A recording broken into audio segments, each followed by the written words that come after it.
Retomamos los temas relacionados con la gestión de la seguridad, con el objetivo principal de proteger el activo de información que cada organización tiene, y ahora nos toca clasificar en detalle, porque es algo que vamos a tener que abordar y ver todas las complicaciones que esto tiene, el concepto de lo que son las amenazas y lo que son las vulnerabilidades. Esto implica, entre tantas cosas, que, además de esas amenazas y esas vulnerabilidades, es que tenemos que entender el impacto que puede tener cada uno de estos elementos cuando se empiezan a potenciar, cuando atacan el activo de información de la organización.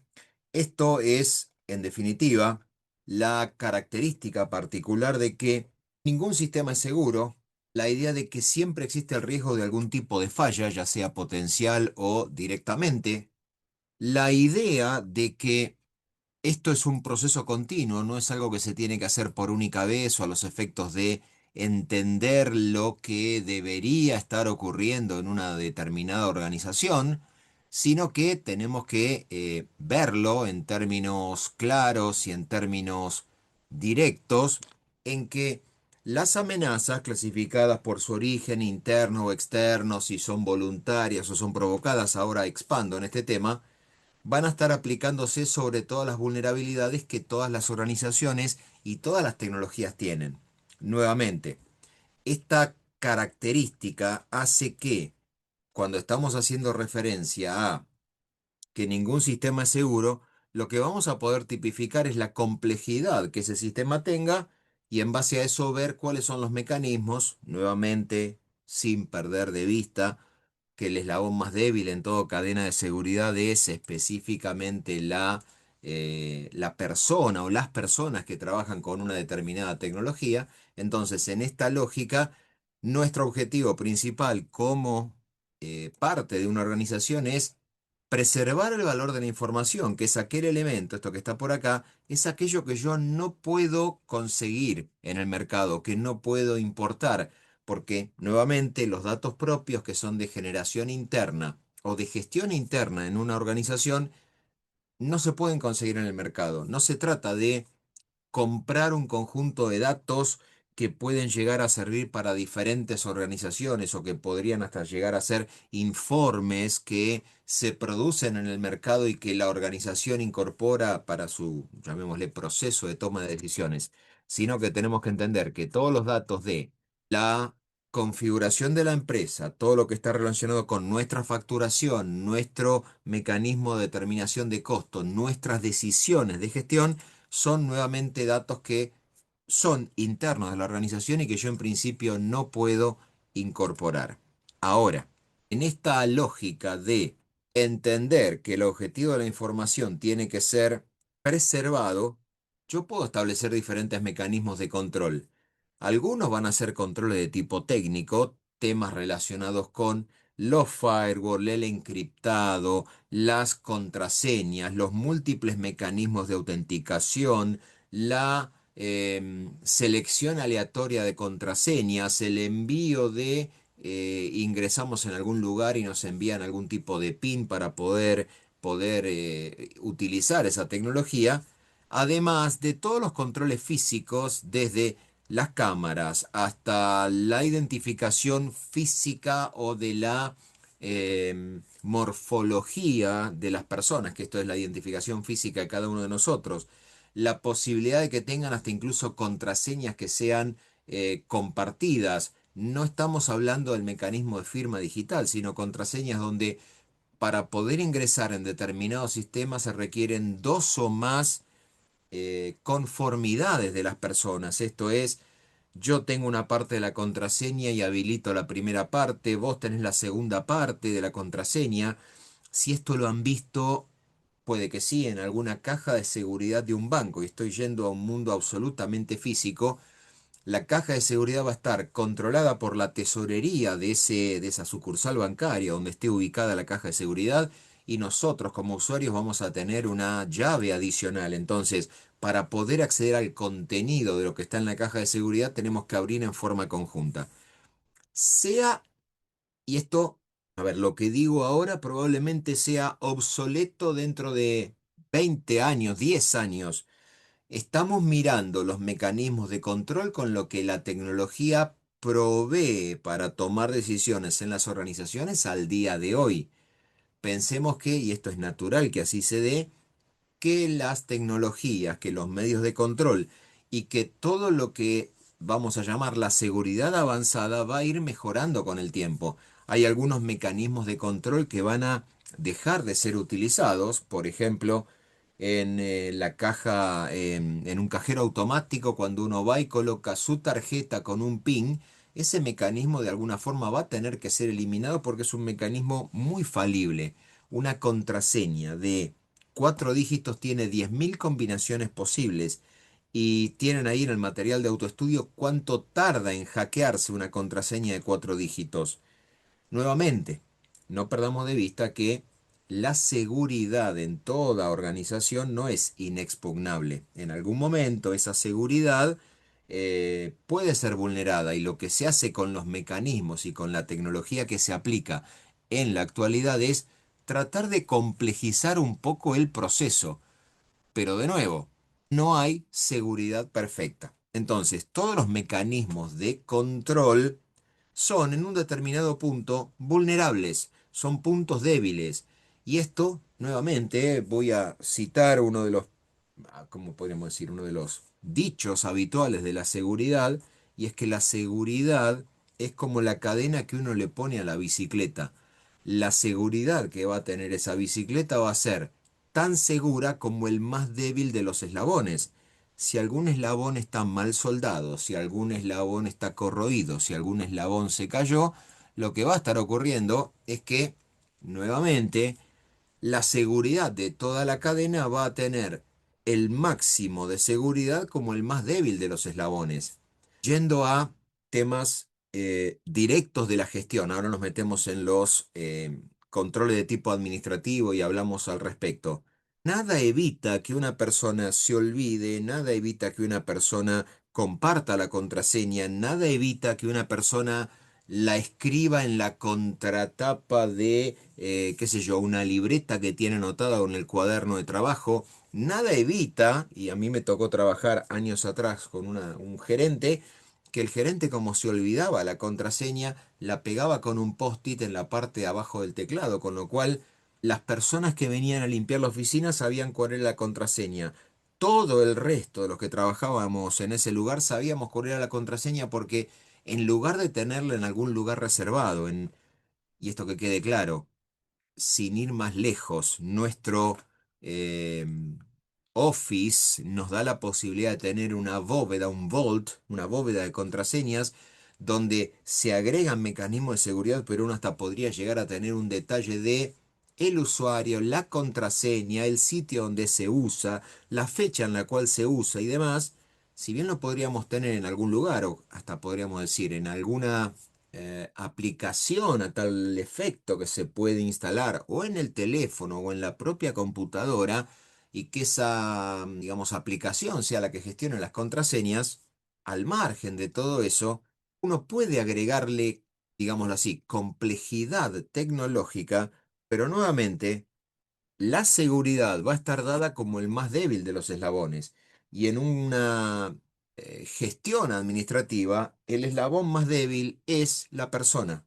Porque, nuevamente, hoy hablaremos muy por arriba de lo que es ingeniería social, que está muy de moda y que está muy de moda, perdón, siempre estuvo de moda. Lo que pasa es que la posibilidad de acceder a los datos de cada una de las personas ha explotado y se ha expandido de tal forma que al día de hoy prácticamente conocemos los datos y hasta podríamos llegar a deducir todos los datos de todas las personas con las cuales interactuamos. Entonces, independientemente del mecanismo de control, todas las amenazas van a tener dos formas de clasificarla. Una es de dónde viene la amenaza y otra, que también expandiremos mañana cuando hablemos de delitos, y otra es que esa amenaza parta de la voluntad o no de que esa amenaza ocurra. Empecemos por lo más simple y lo que también quiero desde el inicio desmitificar. Es muy probable que en las organizaciones, cuando algo falle, empiecen a decirte como, por ejemplo, fue un hacker, ahora hablaremos de los hackers, que quede claro, fue un virus porque vos te bajaste algo, te instalaron algo, te tomaron control remoto y la explicación técnica de alguna forma te va a terminar convenciendo, pero básicamente es un virus, o ocurrió un desastre natural, por ejemplo. Qué sé yo, hubo una inundación y al haber inundado la cámara eléctrica, al sistema de cerco eléctrico, al hacerse un cortocircuito, automáticamente cayó la seguridad tecnológica que yo tenía involucrado. Esto puede ocurrir, todos estos elementos pueden ocurrir, pero la experiencia me dice que es poco probable en términos de volumen que los hackers entren en forma remota en tu computadora y te roben la planilla de cálculo donde vos tenés, qué sé yo, los cálculos de los costos. Es poco probable que un hacker en forma remota entre en el sistema de gestión y se baje un detalle de todos los productos, de todos los proveedores, de todos los clientes o de todo lo que se te pueda llegar a ocurrir relacionado con, básicamente, algo que puede llegar a estar sucediendo en tu organización. Entonces, hay veces que es mucho más fácil explicar que fue un hacker malo o que fue un virus el que te dañó tu activo de información y en base a eso, de alguna forma, las propias organizaciones deslindan responsabilidades. Y cuando digo deslindan responsabilidades es no se hacen cargo de que su mecanismo de control y sus mecanismos de seguridad son bastante malos, por no decir otros términos para esta grabación.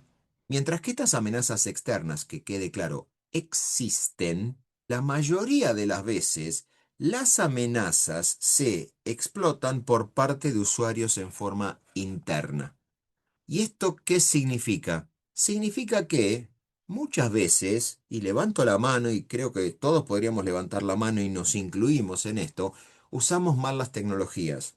Cuando había una publicidad con motivo del Mundial, que estaba un señor colocando una cámara de vigilancia y el sobrino, el nieto, el hijo, le decía, acá dice que hay que, acá en el manual dice, y el tipo desde arriba colocando la cámara le dice, ¿quién lee los manuales? Y esto también, pensémoslo, en un dispositivo que permanentemente y que todo nuestro presente está junto a ellos, que es el teléfono celular. ¿Quién de todos nosotros, mirando en forma correcta, leyó el manual de configuración del uso del celular? Y digo esto que leyó el manual de uso de configuración del uso del celular porque la verdad es que las aplicaciones y los dispositivos están pensados para que esas aplicaciones y esos dispositivos, de alguna forma, sean fáciles de utilizar y que requieran poca educación. A nosotros como usuarios me refiero. Entonces, de la misma forma que no leemos los manuales, de la misma forma que no prestamos atención en algunas cosas, muchas de las fallas que se terminan encontrando en los sistemas de información son errores del usuario. Comento un caso particular. En una empresa en la cual estuve, alrededor de 500.000 productos en su catálogo de productos y tienen diferentes gerentes que se ocupan de las diferentes líneas de productos. Todo lo que sean comestibles, todo lo que sean productos para la oficina, todo lo que sean productos electrónicos y así, cada uno con un montón de cosas. Obviamente, por el tipo de empresa a la cual se trata, un supermercado, la línea de los comestibles tiene casi 400.000 productos. Hasta allí, digamos, de los 500.000, el 80% son todos productos comestibles, el resto son productos de limpieza y demás. De esos productos, uno de los gerentes viajó al exterior, trajo una computadora nueva y empezó a operar con lo que su nueva computadora con Windows 11 funcionaba, con el Office preinstalado y demás. Una de las funcionalidades que le habían desarrollado para este tipo de sistemas era la posibilidad de actualizar los precios en forma masiva por la importación a través de una planilla de Excel. Esto es básicamente cada gerente o cada una de las personas que estaba autorizada según los roles y los permisos que tenía, cuando tenía que hacer una actualización de precios, ponía el código de producto, la descripción como para visualmente poder verlo, la fecha a partir de cual ese precio era efectivo. Este supermercado, todos los supermercados en Argentina, en principio trabajan con lista única, con lo cual ponías la fecha a partir de cual este cambio de precios era efectiva, supongamos a partir del sábado 1 de agosto, y ponía el nuevo precio. Hasta allí, un proceso común y corriente como el que se venía realizando dentro de ese sistema desde, no digo tiempos inmemoriales, pero básicamente.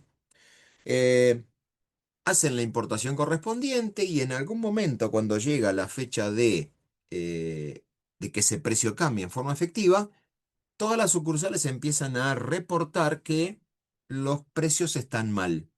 Cuando este gerente y el equipo empiezan a revisar los precios que estaban mal, que habían sido importados, dicen, pero acá se ve perfecto. El problema no estaba en la tecnología, el problema estaba en la planilla de cálculo en Excel. Este gerente, cuando se trajo la computadora con el con el Office preinstalado, tenía configurado el menú en inglés y el separador de decimales, en lugar de tener la coma que el sistema verificaba, tenía el punto decimal. A los efectos visuales, nosotros, en una planilla de cálculo, para nosotros es exactamente lo mismo. Ponemos 10,25 o 10,25 y depende cómo esté configurado, lo va a tomar. Lo que pasa es que este gerente, al haber importado todo con el punto decimal para separar centavos de pesos enteros, él visualmente lo veía bien. El problema estaba en el sistema.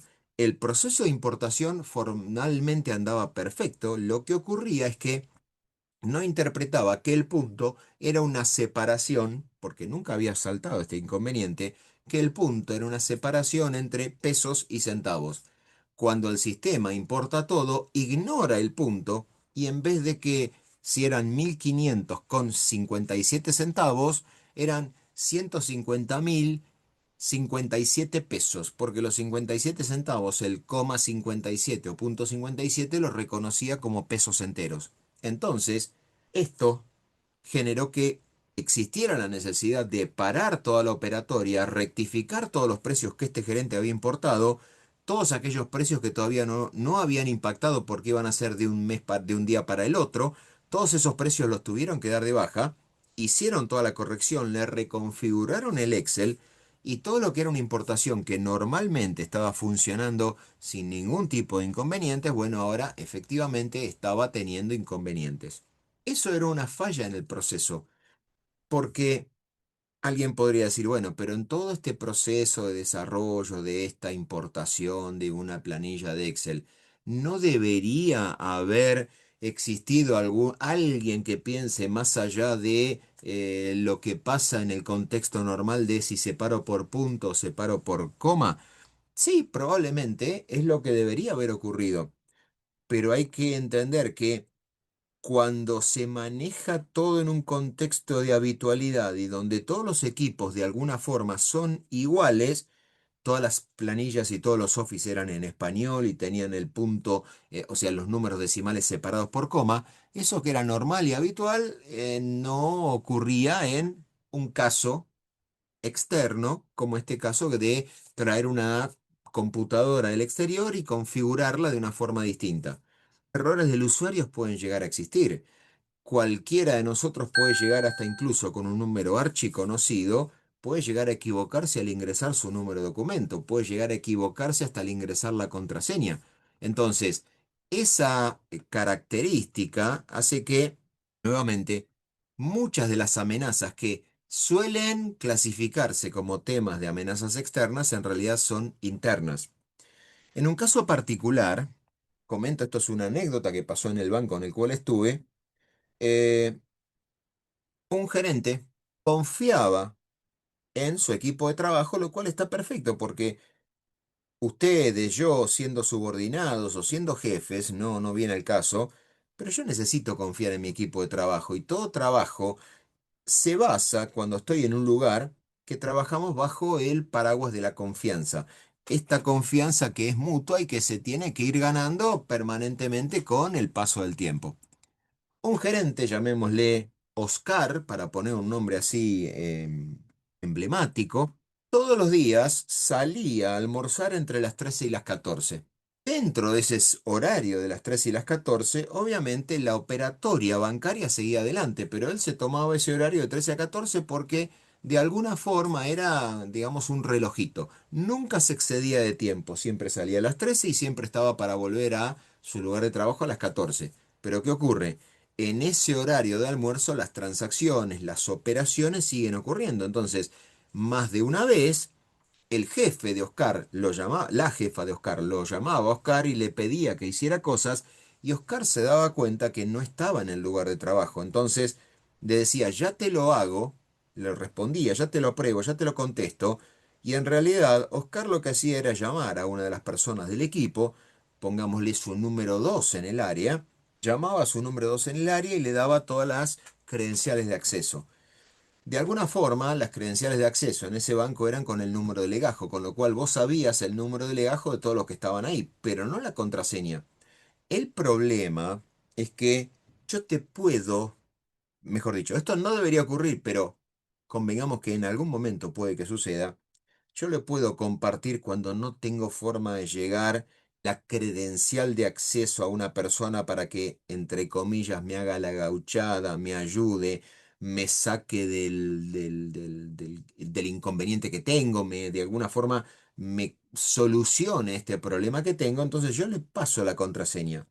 Lo que hacía Oscar era que cuando esto ocurrió le pasó la contraseña a su número 2 y su número 2 hizo todo lo que hubiera hecho, nuevamente con usuario y contraseña. Yo no tengo forma de identificar físicamente a la persona. Con usuario y contraseña el número 2 era como que Oscar estaba haciendo todas las cosas correspondientes.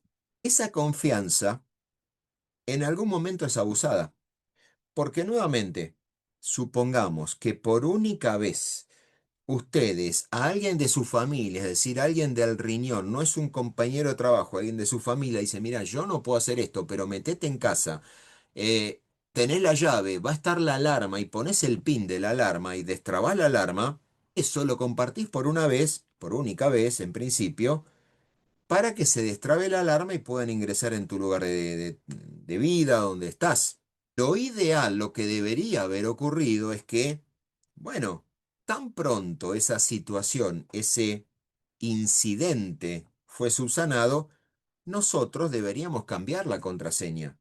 Si ustedes me comparten la contraseña a mí por única vez, yo hago las cosas que correspondan, te digo, sí, ya está todo hecho, vos del otro lado tendrías que entrar y hacer el cambio de contraseña o las credenciales que correspondan, de modo tal de que lo que me prestaste a mí por una única vez no vuelva a ser repetido. Pero ¿qué ocurre? No tenemos conciencia de eso. La gran mayoría de los usuarios no tiene conciencia de eso. Entonces, al no tener conciencia de eso, ¿sabes qué? No cambias la contraseña. Si vos me prestaste la contraseña a mí y yo sé cómo ingresar y yo cuento en mi cabeza con que podés ingresar y que la vas a cambiar, yo 2 días después, sin querer queriendo, y esto es lo más natural del mundo, si alguien tiene activado el recordar contraseñas en un navegador como el Chrome, el Firefox, los que estén, el Edge, todos los que estén dando vueltas ahí, te van grabando usuario y contraseña en cada sitio, de modo tal de que cuando vos ingresás, es lo que ven ustedes cuando yo ingreso en mi icon, adentro del Chrome tengo grabado el usuario y contraseña, que sería el DNI y la contraseña correspondiente para entrar en mi account. Si yo lo borrase, la tendría que ingresar a mano. Entonces, si alguien me presta de ustedes la contraseña a mí para ingresar en determinado sitio, pongo el usuario que ustedes me dan, pongo la contraseña que ustedes me dan y elijo guardarlo, yo estoy guardando en mi navegador para que con la sesión mía de login reconozca todas esas contraseñas. Hasta allí es lo que debería ocurrir por una vez, por única vez. Ahora, si pasa el tiempo y ustedes no cambian la contraseña, 2, 3, 4, 5 días después la contraseña sigue siendo la misma. Y uno podría decir, bueno, en algún momento se debería forzar la expiración de la contraseña del usuario, es decir, en algún momento ese sistema, a ustedes que me prestaron la contraseña a mí, usuario y contraseña, les debería expirar o forzar el cambio de contraseña. Pero sabemos que no todas las organizaciones lo llevan adelante. Estoy casi seguro que ustedes y yo, desde que estamos usando Miecon, jamás tuvimos que cambiar la contraseña, excepto que nos hayamos olvidado. Porque nuevamente, algo que uno podría decir, bueno, tiene bajo riesgo. Ninguna cosa que tenga usuario y contraseña en principio tiene bajo riesgo, ¿sí? Todo lo que es información pública tiene bajo riesgo, pero no toda aquella cosa o cualquier sistema que yo uso con usuario y contraseña. Eso en principio debería ser de riesgo medio a riesgo alto, depende de lo que esté detrás de ese usuario y contraseña. Entonces, si nuestra propia plataforma de uso, Miecon, no nos obliga a cambiar la contraseña, el problema está en que si vos me prestaste tu DNI, vos me prestaste tu usuario para entrar en mi Econ y ver lo que vos ves, el problema que vamos a tener es que como la plataforma no te obliga a que vos cambies, si vos no haces el cambio, vamos a llamar así, de motu propio, yo voy a seguir teniendo la misma contraseña. Y en algunas plataformas, mi Econ es una de ellas, que no te fuerza el cambio, no te fuerza la expiración de la contraseña, ya sea por inactividad o por mucho tiempo desde que fue configurada la contraseña original, nuevamente estás en un potencial riesgo. Ahora, y esto es algo que entiendo veremos mañana, si ustedes y yo, todos, nos comportáramos honorablemente, esto que voy a decir a continuación no debería ocurrir. De la misma forma que si nadie robara, no tendría que cerrar con llave la puerta de mi casa.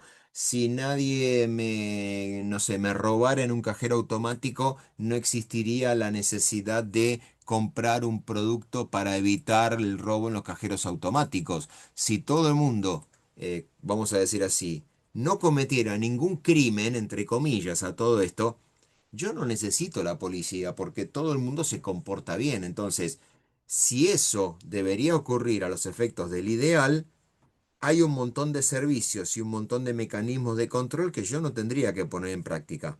Pero sabemos todos que no todos se comportan de la misma forma. Entonces, hay veces que el usuario comete errores, hay veces que el usuario abusa de los privilegios y hay veces que los sistemas fallan.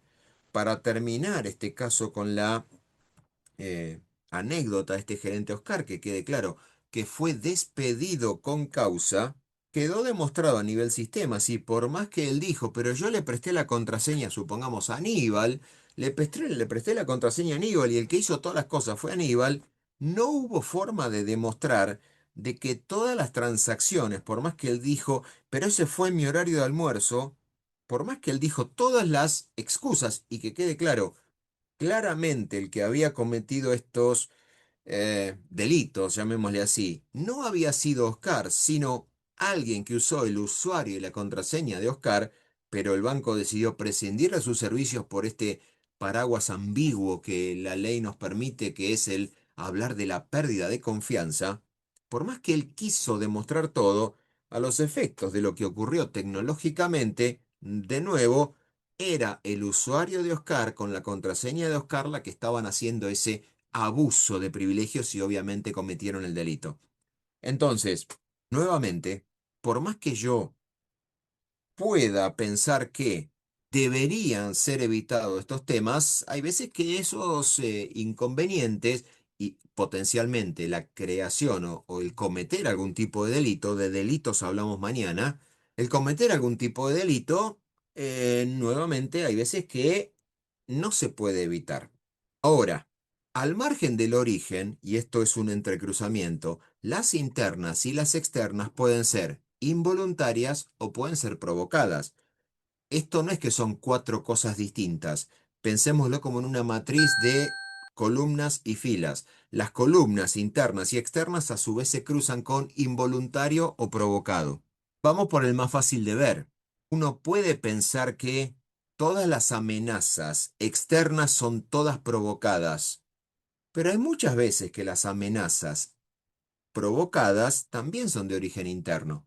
Comento algo que pasó en un choque, vivo aquí en Caballito, a 4 cuadras del Cid Campeador, en un choque que ocurrió por la avenida San Martín, a punto de cruzar el Cid Campeador para tomar Díaz Vélez. ¿Qué pasó? Bueno, en principio, un simple choque de dos personas que se ponen a pelear y uno de los colectivos que va por ahí, un 135, tratando de esquivar, sin querer queriendo, tratando de esquivar el choque, golpea a un motoquero que iba por el lado del medio. Hasta ahí uno podría decir, bueno, otro incidente de tránsito. Pero no terminó ahí, porque lo que terminó ocurriendo fue que se pusieron a pelear, además de las dos personas que habían chocado, se pusieron a pelear el colectivero que por normativa está obligado a no bajarse del colectivo, él no puede bajar a agredir ni a nada hasta que vengan los agentes de la ley, lo que les dice la normativa de ellos, el colectivero peleándose, insultándose con el motoquero, y el motoquero dice, así, básicamente, digo esto porque yo estaba justo enfrente viendo cómo era este teatro que estaba sucediendo. Y el motoquero le dice, así ya vas a ver. Y acá, en la imaginación de Aníbal fue, ok, ahora agarra la cadena con la que ata no sé, la moto cuando la deja parada en algún lugar y le empieza a pegar cadenazos al parabrisas. Yo me hice esa película. El motoquero hizo algo peor. Perdón, algo peor. No hubo ningún tipo de agresión.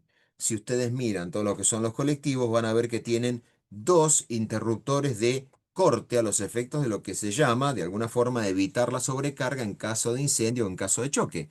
Van a ver que dice al costado de un lado del colectivo y del otro lado va a decir peligro. Generalmente uno está cerca de de la puerta donde bajan los pasajeros llegando al lado del motor y otro está casi cercano al chofer pero del lado del chofer. ¿Qué hizo el motoquero? Fácil, le complicó la vida al colectivero, levantó la tapa y le hizo un corte de emergencia. En ese corte de emergencia, en principio, le apagó todas las luces, le apagó la computadora de la sube y todo eso le cortó toda la parte eléctrica. Automáticamente todos los sistemas del colectivo, ¡pum!, se cierran. En principio uno podría decir, bueno, si las personas quieren bajar, se puede abrir la puerta a modo de emergencia. Algunas personas quisieron bajar una de las puertas y a uno podría decir, bueno, pero esto se trata de un caso, ¿cómo decir? Que debería ocurrir. Bueno, una de las puertas, de las dos que tiene, de las tres, digamos, pero de las dos de descenso habitualmente, la puerta del medio no abría. Y las personas empezaron a desesperar porque la situación era un ambiente caldeado donde nuevamente todo el mundo empezaba a ponerse de mal humor y cuando uno quiere abrir la puerta en emergencia, lo que está esperando es que la puerta se abra en emergencia. Bueno, ese corte, y ahí también saltó que estaba tan mal bloqueado el neumático, que es el que abre y cierra las puertas, que el neumático quedó trabado. Entonces, podías bajar por la puerta del fondo, que se pudo destrabar con la palanquita que tiene, pero no pudiste bajar por la puerta del medio. Sacando esto, el problema es que el colectivo, cuando lo quisieron volver a reconectar, y esto lo cuento todo porque me quedé mirando toda la película, ¿eh? Cuando el colectivero baja y ve el motoquero, agarra las cosas y se va, todo, viene la policía, pero el motoquero se fue, qué sé yo, no tengo idea cómo terminó el tema. Cuando el colectivero quiere volver a levantar, el colectivo no enciende. No es que no enciende, cuando quiere levantar para reconectar el circuito de alimentación eléctrica, el circuito no enciende. Y de hecho, es lo que debería ocurrir. Si yo estoy en mi casa y bajo la llave térmica de luz general, se debería cortar toda la luz o todas las luces que estén con esa llave, con todos los servicios que estén conectados a esa llave. Bueno, eso efectivamente no ocurrió. Entonces, no fue solamente el entender de que hubo un ataque que terminó vulnerando un colectivo y demás, sino que después no se pudo recuperar el servicio. De ese incidente, al colectivo lo tuvieron que bajar, todos los pasajeros tuvieron que subir a los colectivos que seguían y el 135 quedó en el medio de la avenida San Martín hasta que lo vino a buscar el remolque porque misteriosamente, no tengo idea cómo terminó el tema, misteriosamente el colectivo, cuando le quieren dar potencia para volver a ponerlo en marcha, la batería, o vaya a saber qué cosa, no estaba conectando como debía. Esto que es provocado, yo fui y lo desconecté adrede, también ocurre en términos internos. Porque, de nuevo, el error humano, la estupidez humana, la falta de atención, la falta de cuidado, hacen que se tomen decisiones o se gestionen sistemas de información sabiendo que hay cosas que nunca van a fallar, pero misteriosamente tienen que A ver, misteriosamente ocurren inconvenientes y terminan fallando, con lo cual el error humano existe siempre. En algunos casos hay fallas en los procesos. Uno podría pensar, y esto es una simplificación o no sé cómo digo, siempre pensar en pajaritos, que los procesos no van a fallar nunca, pero hay veces que los procesos fallan. Mínimamente como parte de la etapa de pruebas de toda tecnología, yo debería probar que los procesos funcionan como corresponde. Es lo que debería ocurrir. Lo traslado a algo que va a ocurrir después de que les pase la nota a ustedes. Para que yo les pueda pasar la nota y antes de cerrar el acta y antes de hacer la ratificación correspondiente, tengo que volver a ingresar la contraseña. Un día, probando, uno podría pensar, bueno, la contraseña ingresada por política general en forma incorrecta 3 veces me debería bloquear el proceso entero, con lo cual me debería bloquear el proceso cuando cargo el acta, sacarme de mi econ, pues yo lo cargo a través de mi econ, sacarme de mi econ, llevarme a la pantalla de login original, miecon.uva.ar, volver a meter el usuario, volver a meter la contraseña y como la contraseña está bloqueada, forzarme el recambio. O, si yo no me acuerdo de mi propia contraseña, no ocurre así, pero para que lo sepamos, ir al lugar de olvide mi contraseña y desbloquearla. O que me mande un link para cambiar la contraseña que sea válido, lo que normalmente debería ocurrir por los próximos 10 minutos, y que si no cambio la contraseña en los próximos 10 minutos, el sistema me debería dejar bloqueado. Básicamente lo que debería ocurrir. Bueno, probando a ver si esto efectivamente funciona. Si yo me equivoco al colocar la contraseña para ratificar lo que termino de ingresar, y esto que quede claro, estando adentro de mi econ, si meto la contraseña mal, nunca me la bloquea. Puedo meter la contraseña 70 veces en forma incorrecta y el sistema nunca me bloquea. ¿Qué es lo que debería ocurrir? Porque de vuelta, si esto lo llevo a un cajero automático, encuentro la tarjeta de débito de ustedes.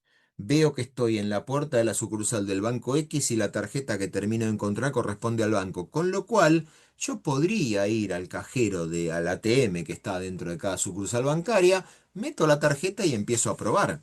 Si yo sé que la contraseña es de 4 dígitos y de alguna forma el sistema no me bloquea, yo puedo poner hasta si se quiere, voy a tardar un tiempo que quede claro, puedo meter la contraseña en forma correlativa. Es raro, y acá también sabemos que hay algunas contraseñas que no se pueden colocar. Por ejemplo, 1, 2, 3, 4 no te la debería aceptar porque es un número en serie. 6, 7, 8, 9 tampoco porque es un número en serie. No te debería aceptar valores que sean series ascendentes o series descendentes. 9, 8, 7, 6 no debería ser aceptada. Con lo cual yo sé que hay algunos números que no van a correr nunca, así que cuando me toque probar la 1, 2, 3, 4 no la pruebo y salteo y voy ganando tiempo. Y hay algunos números que son poco probables que ocurran. Es poco probable que yo ponga alguna contraseña que tenga los 4 dígitos iguales, con lo cual el 000, 1111, 2222 no se van a tomar nunca.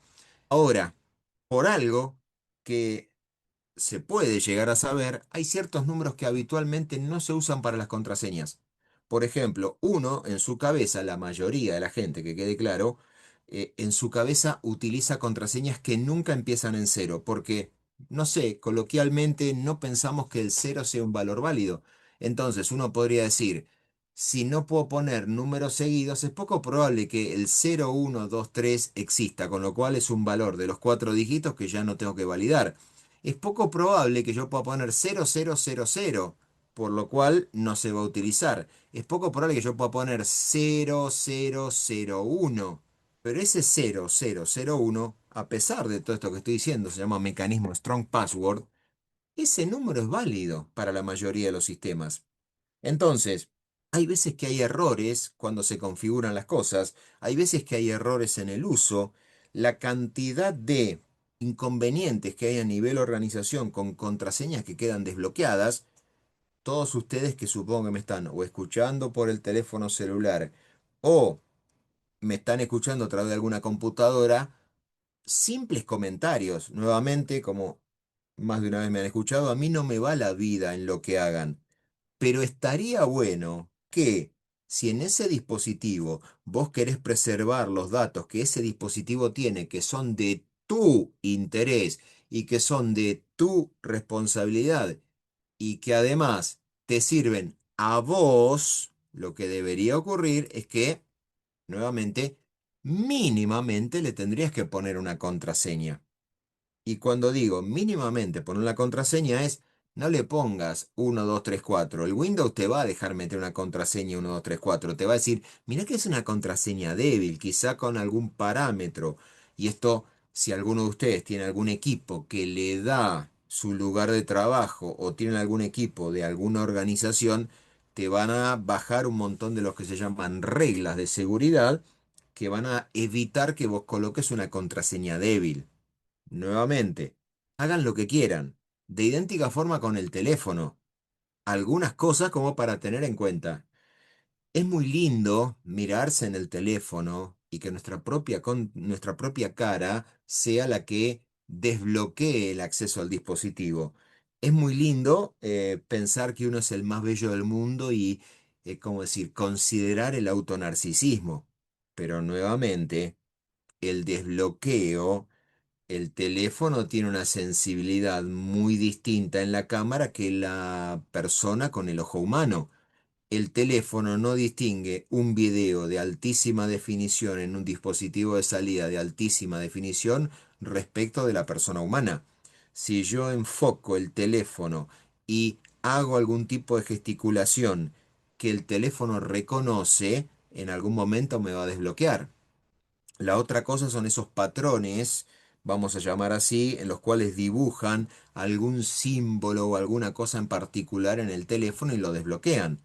No me crean a mí, vean videos de algunas empresas de seguridad diciéndote, mirá, no uses el patrón de generar una Z, una U, una Q en pantalla, porque de nuevo, eso es fácil de desbloquear. Si vamos al caso, en un teléfono celular, lo más, entre comillas, esto que voy a decir, avanzado, sería colocar un pin numérico que no sea un pin numérico trivial, que quede claro, que sea un pin numérico de 8 a 10 dígitos y que esos 8 a 10 dígitos, algunos de ellos se repitan. No pongas 10 dígitos, 0 1 2 3 4 5 6 7 8 9. Supongamos que eso lo permitiera. Pero nada impide que vos elijas 4 5 6 7 4 5 6 3 2 1 9 8 7 0. Porque ahí estás colocando dígitos únicos y se puede ver en la pantalla que la grasitud del dedo nuestro deja el desbloqueo. Ahora, si vas a un pin numérico y querés repetir 987 1 2 3 987 o 789, empieza a complejizarse porque casualmente vos estás tocando en pantalla con el mismo dedo, el mismo dígito, y no se sabe en qué secuencia está. Nuevamente, hagan lo que quieran, pero si vos dependés, y en la mayoría de los casos, por lo que veo en clases, el teléfono celular es su único punto de falla. Perdiste el teléfono celular y automáticamente se perdió todo lo que tenés ahí adentro.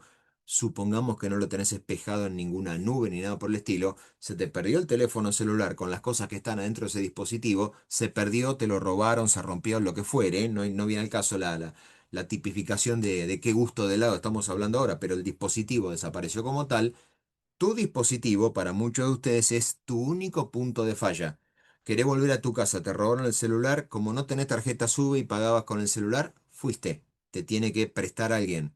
No tenés cómo comunicarte que te robaron el teléfono celular o que se rompió, o que incluso te quedaste sin batería. ¿Cómo pagás cuando no tenés batería a última hora de la noche? Estás verdaderamente complicado en algunos aspectos. De nuevo, a nivel organización yo necesito preservar el valor y ese valor de la organización voy a tener que aplicarle mecanismos de control y a su vez voy a tener que entender que hay diferentes amenazas que explotan las vulnerabilidades. Como suelen decir acá, el elemento clave es que ningún sistema es totalmente seguro. Lo que puedo hacer es empezar a colocar en forma concéntrica diferentes capas de seguridad para minimizar la posibilidad de los errores. A ver, ¿qué teníamos por acá? Controles habíamos hablado. Tenemos que hablar de un tema fundamental en todo lo que es la seguridad de los datos, que es el tema de el backup y el restore. No vamos a hacer una encuestita en tiempo real, pero en Argentina, la mayoría de los que estamos, no es mi caso, pero la mayoría de las personas no tiene conciencia de la seguridad y no toma conciencia de la criticidad que es la pérdida de datos. Ejemplos. Una compañía, no la primera, de seguros, no la primera línea de seguros, otra empresa, fue hackeada durante 48 días, hackeada externo, donde le habían encriptado todos los accesos, todos los contenidos de las bases de datos y por ende la compañía que aseguraba un montón de personas no podía emitir la constancia de póliza de que un automotor, una moto o un individuo está asegurado. Esto durante 48 días no lo pudieron solucionar porque tardaron 48 días al darse cuenta que las copias de seguridad no estaban lo actualizadas que debían estar y principalmente porque se convencieron de que iban a poder negociar para minimizar la pérdida de datos. Básicamente, eso fue lo que ocurrió. Vayamos a la problemática diaria de negocios. Dios no lo quiera, vos estás asegurado en la compañía X y justo sin querer queriendo chocas con un automotor asegurado por esta compañía que está hackeada. Lo normal y lo habitual es verificar si las personas están bien de salud, supongamos que fue un choque menor, pero tenés que pasar al famoso intercambio de datos. Yo te doy los datos de mi compañía de seguros y vos me das los datos de tu compañía de seguros, vos denunciás por tu parte que chocamos, después vemos la responsabilidad si yo te choqué a vos o vos me chocaste a mí, es irrelevante en este punto que quiero hacer. Vos denunciás en tu compañía, yo denuncio en la mía. Mientras que vos estás asegurado en tu compañía y tenés todos los datos, yo te digo, mira, estoy asegurado en la compañía esta, pero no te puedo dar la constancia de la póliza vigente. Me podés decir, bueno, pero no lo tenía en mi Argentina. No, porque si habías renovado, no te habían emitido la póliza correcta. Si tenés una renovación previa al hackeo, no pasaba nada. Pero si vos estabas dentro de esos 48 días en los cuales hubo inconvenientes, yo te quería pedir los papeles de esta compañía y vos no los tenías. Entonces se generaron algunos inconvenientes, tales como vos, por ejemplo, tenés en Banco X el seguro y yo tengo en esta compañía de seguros el seguro correspondiente y vos podés confiar en mí humanamente y yo te digo, te pido mil disculpas, pero me enteré que la compañía donde yo tengo mi seguro está hackeada, motivo por el cual estoy circulando sin la póliza vigente del seguro. Lo más probable es que por más que vos creas en mi palabra, no te vas a quedar ahí, porque va a empezar una problemática de negocios. Yo no tengo una póliza. ¿Cómo demostrás vos que yo te choqué? Vamos a ponerlo en ese extremo. Yo te choqué y soy yo el que tiene que pagar la reparación de tu vehículo. Vehículo, moto. Ni que pensar si yo voy manejando por la calle y te choco y te lesiono en la salud y vos tenés que ir a tratarte a algún tipo de hospital. ¿Cómo demostramos que soy yo efectivamente el que no tiene seguro? Bueno, durante 48 días, esta compañía, no la primera, no pudo demostrar que tenía a cada uno de los asegurados con la póliza correspondiente. Lo más probable es que si esto realmente llegaba a ser algo importante, hasta que incluso hubieran existido verdaderos problemas interpersonales entre las dos personas que chocaban porque el que tiene seguro respecto al que no tiene, a los efectos técnicos hasta ese punto, es como que yo no estoy asegurado. Y mínimamente vos vas a querer llamar a la policía para que la policía constate que yo no tengo póliza de seguro y yo me voy a desvivir y te voy a decir, pero la estoy pagando, fíjate, me lo debitan acá en el resumen de cuenta, todo automático. Pero en la realidad, en las papas, vos no tenés. Yo no tengo póliza de seguro con la cual demostrar. Y esta compañía tardó 48 días en restaurar los datos porque se dieron cuenta, más todo el reprocesamiento, más el tema reputacional, porque Dios no lo quiera, yo tenía seguro en esa compañía de seguro, llegaba a chocar y no tenía la póliza correspondiente, olvídate de que te vaya a renovar, más todo lo que esto implica a nivel problemática de negocios. vos llegás a haber chocado con alguien que tiene, o sea, te dice, no sé, un amigo te dice, che, tengo que renovar la póliza del auto, y vos le decís, "Ah, usá cualquiera menos esta, porque vos que chocaste conmigo, yo todavía no tengo procesado em, el incidente para que hagan el proceso correspondiente. Entonces, esta compañía tardó 48 horas en volver a restaurar los datos, 48 horas, perdón, 48 días, en volver a tener operativamente la empresa en marcha. Esto tiene un montón de inconvenientes. Si yo ya era cliente de esta empresa, el problema lo tenía con que no me mandan la póliza de la renovación. Si vos eras un cliente que algún productor asesor de seguros o lo habías contratado por la web, habías contratado los servicios de esta compañía de seguros, y además hiciste, porque se paga por adelantado, hiciste el pago de la primera cuota de la póliza, como mínimo vas a querer que te llegue la póliza correspondiente. Te van a dar un certificado provisorio, porque así funcionan las empresas de seguros, pero vas a querer que te llegue la póliza. Y la póliza, pasan 10 días, no llega, llamas a tu productor. No, me dijeron que estás hackeado, pero quédate tranquilo, que está todo bien. Pero yo necesito la póliza, no puedo andar por la calle sin póliza. O la tengo en papel o la tengo en mi Argentina. Y en Argentina, porque los sistemas no están funcionando, no están cargados los datos. Así que si me para la policía y me dice, no sé, identificación del vehículo y seguro, yo le puedo dar la tarjeta al vehículo, pero el seguro no se lo puedo demostrar. Y el policía va a decir, flaco, lo que yo estoy viendo acá es que vos andás sin seguro. Así de corto es el tema. Con lo cual tardaron 48 días en volver a la práctica. Y lo tuvieron que hacer porque se dieron cuenta que como parte de este proceso, que quede claro, no voy a decir el nombre para la grabación, pero todos de alguna forma podemos buscar en internet de qué tipo de compañía de seguro se trata, que no es la primera, podés saberlo en forma directa.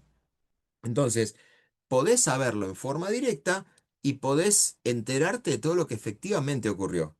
Bueno, se dieron cuenta que las copias de seguridad que estaban haciendo, cuando ocurrió el incidente, no las podían utilizar porque no estaban copiados todos los datos. Y es así que tuvieron que recurrir a la última copia que ellos consideraron como válida, que tenía casi 25 días de antigüedad, y a partir de ahí tardaron unos 17 días más en volver a reprocesar todo. Vayamos al escenario de catástrofe. ¿Quién de los que está acá estaría feliz de la vida de que todo su proceso de 3 semanas, todo lo que hizo en 3 semanas, lo tiene que volver a rehacer? ¿Por qué? Porque no quedó guardado, porque no quedó registrado. En esta cursada vamos a tener 4 semanas de clases. Imaginemos que de las 4 semanas de clases, 3 las tenés que volver a recursar. Para decirlo sin vueltas, te pegás un corchazo. Puedes decir, ¿otra vez tengo que volver a leer todo esto? ¿Y sí? ¿Otra vez tengo que volver a presenciar esto? Sí. Es lo que se hace cuando no tengo los datos. Nuevamente, el eslabón más débil de todo sistema de seguridad es la persona, pero la persona la puedo reemplazar. Los datos que son propios no los encuentro en ningún lado, se perdieron, no los puedo reconstruir. Es así que se habla de las políticas de resguardo, las copias de seguridad y las copias que se restauran. Y es así donde hablamos de un control que se tiene que poner en práctica, que es el tema de los procesos de backup. ¿Qué significa esto? Y esto que quede claro. Es un tema técnico, lo va a hacer la gente del Departamento de Tecnologías, Sistemas o como se denomine, pero que tiene impacto directo en la gestión de los sistemas desde el punto de vista administrativo. Esto implica, entre tantas cosas, que uno de los elementos que yo tengo que considerar es entender qué tipos de datos tengo. En principio voy a tener datos críticos, datos necesarios y datos no esenciales. Voy a tomar para poder mostrarlo para poder mostrarlo, para poder verlo con ustedes, un ticket que tengo por acá. Como era de esperarse, un supermercado. Tengo un ticket de un supermercado. Si tienen un ticket de un supermercado, van a ver que van a estar todos los datos de la identificación del supermercado, van a estar todos los datos que hacen al precio y la cantidad que llevo, va a estar todo lo relacionado con el mecanismo de pago que utilicé, y va a haber un montón de datos que están figurando en ese ticket. Como yo compro en la ciudad de Buenos Aires, me dice que si tengo algún problema, puedo llamar al 147 para el área de defensa del consumidor y de área de defensa y protección del consumidor, pero en principio, en un documento, llamémosle ticket, o factura o lo que sea, en un documento yo tengo datos que son críticos, datos que son necesarios y datos que son no esenciales. Y cuando digo no esenciales, aquellos datos que viéndolos en el ticket no me sirven para nada. Ejemplo de esto. Datos críticos van a ser todos los datos que de alguna forma yo clasifique y que tengan que ver con la transacción que tengo delante. Yo acá compré producto uno, producto 2, producto 3, me va a decir la cantidad del producto, el precio unitario, me va a aclarar, porque es una regulación, la alícuota de IVA que se aplica, todo esto que compré es con el 21, al final me va a decir el total y luego va a aparecer una nueva modificación legal de últimos 6 meses, último año, perdón, no últimos 6 meses, último año, que me dice cuánto es el impuesto al valor agregado contenido en lo que compré. De modo tal de que legalmente uno sabe que está pagando los productos en un determinado precio, pero que también está pagando impuestos. De alguna forma es lo que está. Todos esos datos, en principio, serían críticos para este ticket. ¿Qué otra cosa crítica hay? Bueno, primero la identificación del cliente, yo en este caso, y además el mecanismo en el cual pagué esto, porque el mecanismo de pago es algo crítico. Si este ticket, digamos, no llegara a ser eh, pagado, ¿a quién le reclamo? ¿Al dinero en efectivo que falta? ¿A la tarjeta de crédito? ¿A la tarjeta de débito? ¿A la billetera virtual? ¿Cómo pagó este cliente? Estos datos críticos, además, tienen otros datos que son necesarios. Yo necesito saber, entre tantas cosas, no es crítico, pero es necesario saber el número de quit del comercio al cual compré y el número y el domicilio donde lo compré. Porque una cosa es ir a reclamar a la sucursal A y otra cosa es reclamar en la sucursal B. Con lo cual, en este ticket hay datos que son críticos y hay datos que son necesarios. Ahora, que me diga el mensaje, llame al 147 teléfono gratuito para el área de defensa y protección del consumidor, no es necesario para la toma de decisiones. Que me diga el número de controlador fiscal, que me diga el número de ticket, que me diga un montón de información de origen fiscal, es absolutamente innecesaria. Que me diga acá al final el CAE me da un número de 16 dígitos y me dice fecha de vencimiento 8 de agosto del 2026 y me pone un código QR que si yo escaneo supuestamente me debe llevar a la página web donde esto está registrado en Arca, en AFIP, todo eso es un dato que forma parte del conjunto de datos, pero que no tiene la misma criticidad. Si supongamos se llegase a romper o a perder la base de datos, todos los datos yo los necesito, está claro, pero unos datos van a ser necesarios en forma crítica, qué vendí, cómo, qué cantidad vendí, a qué precio lo vendí, cuál fue el mecanismo de pago, etcétera. Hay información que es necesaria, voy a tener que clasificarlo por sucursal, clasificarlo por domicilio, clasificarlo por horario, si quiero tomar alguna decisión basada en la estacionalidad, pero que me diga acá que me atendió el código de cajero 312.079 a mí no me sirve de nada y probablemente a la empresa le sirva a los efectos de gestión interna. Pero, de nuevo, hay datos que son críticos, hay datos que son necesarios y hay datos que son no esenciales o no necesarios. Para hablar de backups, tenemos que pensarlo con dos grandes conceptos que se incorporan. Y esto es, el RPO, lo aclaro, lo tiene en el material, pero lo aclaro porque se suelen confundir, se preguntan por separado, son dos cosas distintas. Una es el RPO y otro es el RTO. ¿Cómo funcionan? Funcionan en su conjunto, pero miran dos cosas distintas. Ambos son objetivos de recuperación. El PO significa Point Objective, punto de objetivo. Una es el R, el de recuperación, que define el máximo periodo de pérdida de datos tolerable, es decir, cuántos datos puede permitir una organización que se pierdan cuando ocurra un incidente. Y otra cosa es el RTO, que es el tiempo máximo aceptable para restaurar el sistema en forma operativa y normal. Expliquemos esto con un ejemplo que casualmente di hoy. Cuando este gerente se trajo la computadora, hizo toda la actualización de los datos y les puso fecha de ejecución, cuando llega la fecha correspondiente, todos los precios salían mal. Esto implicó que como no podían saber qué precios estaban bien y qué precios estaban mal, porque dentro de un catálogo de 500.000 productos es natural que un montón de productos cambien, de un montón de rubros, de un montón de familias de productos, de modo tal de que los precios, cuando hay sobre todo inflación, hay un aumento muy generalizado y habitual, son muchos los cambios de precios que ocurren de un día para otro, como no se puede saber cuáles están bien y cuáles están mal, porque, de nuevo, todas las áreas y todas las familias de productos hacen ajustes de precios todos para determinado día. Cuando ese día llega, no sabemos si unos precios están bien y otros precios están mal. Lo que sí tiene que ocurrir es que ante un incidente, básicamente, clientes que se quejan o sucursales que dicen los precios están mal, los precios están mal, ante ese incidente hay que tomar una decisión.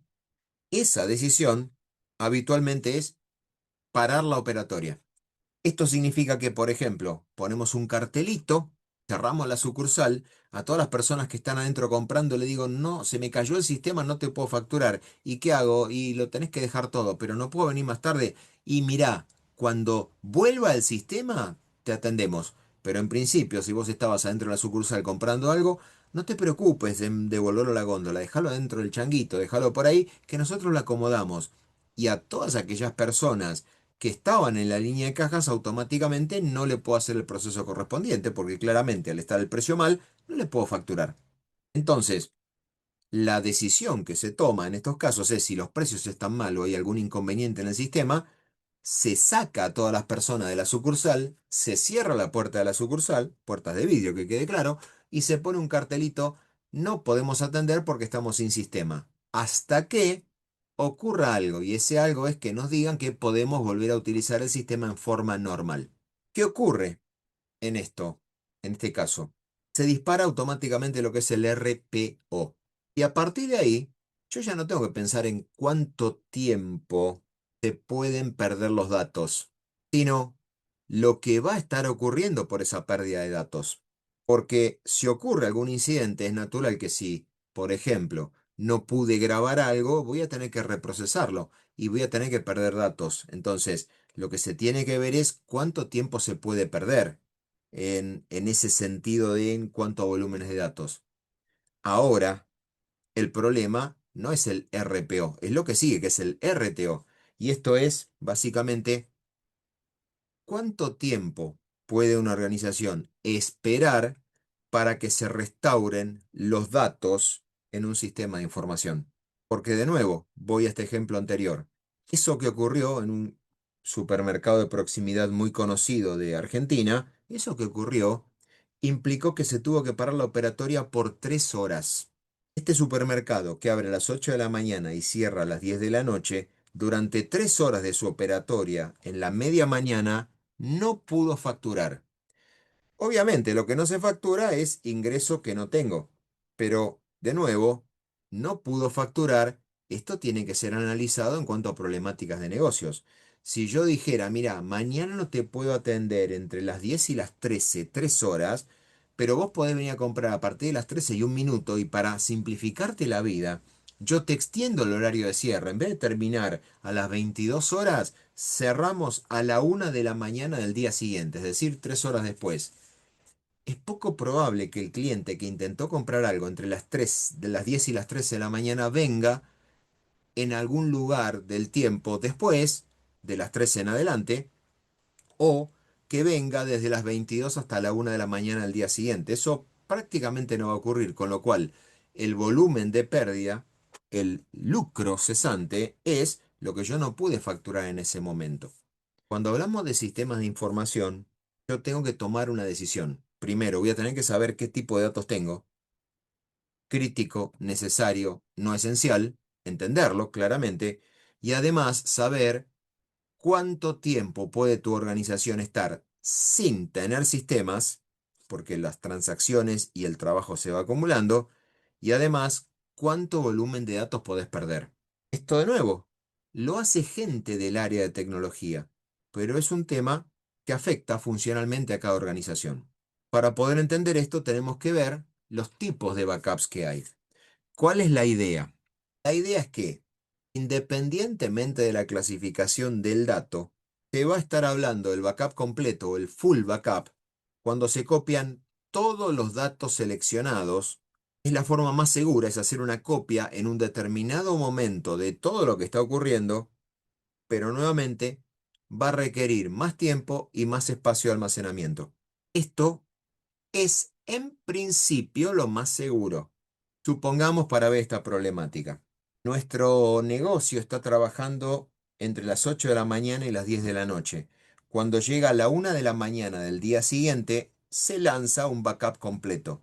Ese backup completo hace una copia de todos los datos con los datos que se seleccionen, hace una copia de todos los datos de la facturación de todas las sucursales, de todo lo que va en el mes, y esa copia se resguarda y se pone aparte, ahora hablaremos del 321, se pone aparte para que en el hipotético caso de que exista algún incidente, se pueda recurrir a esa copia de respaldo para acceder a los datos en caso de pérdida. Supongamos este ejemplo.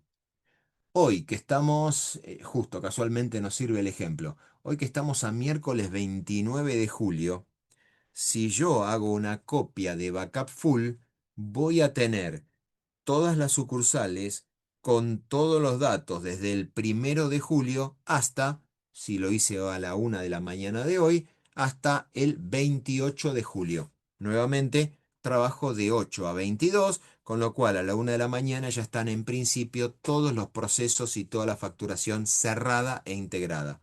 Eso es lo que debería ocurrir. Supongamos que estando a las 17:13, todos los sistemas se caen. Todos los sistemas se caen. Me doy cuenta que no puedo seguir adelante, me doy cuenta que se rompió todo, vamos a decirlo así, bien, digamos, tremendista, se rompieron todos los sistemas, tengo que tomar una decisión.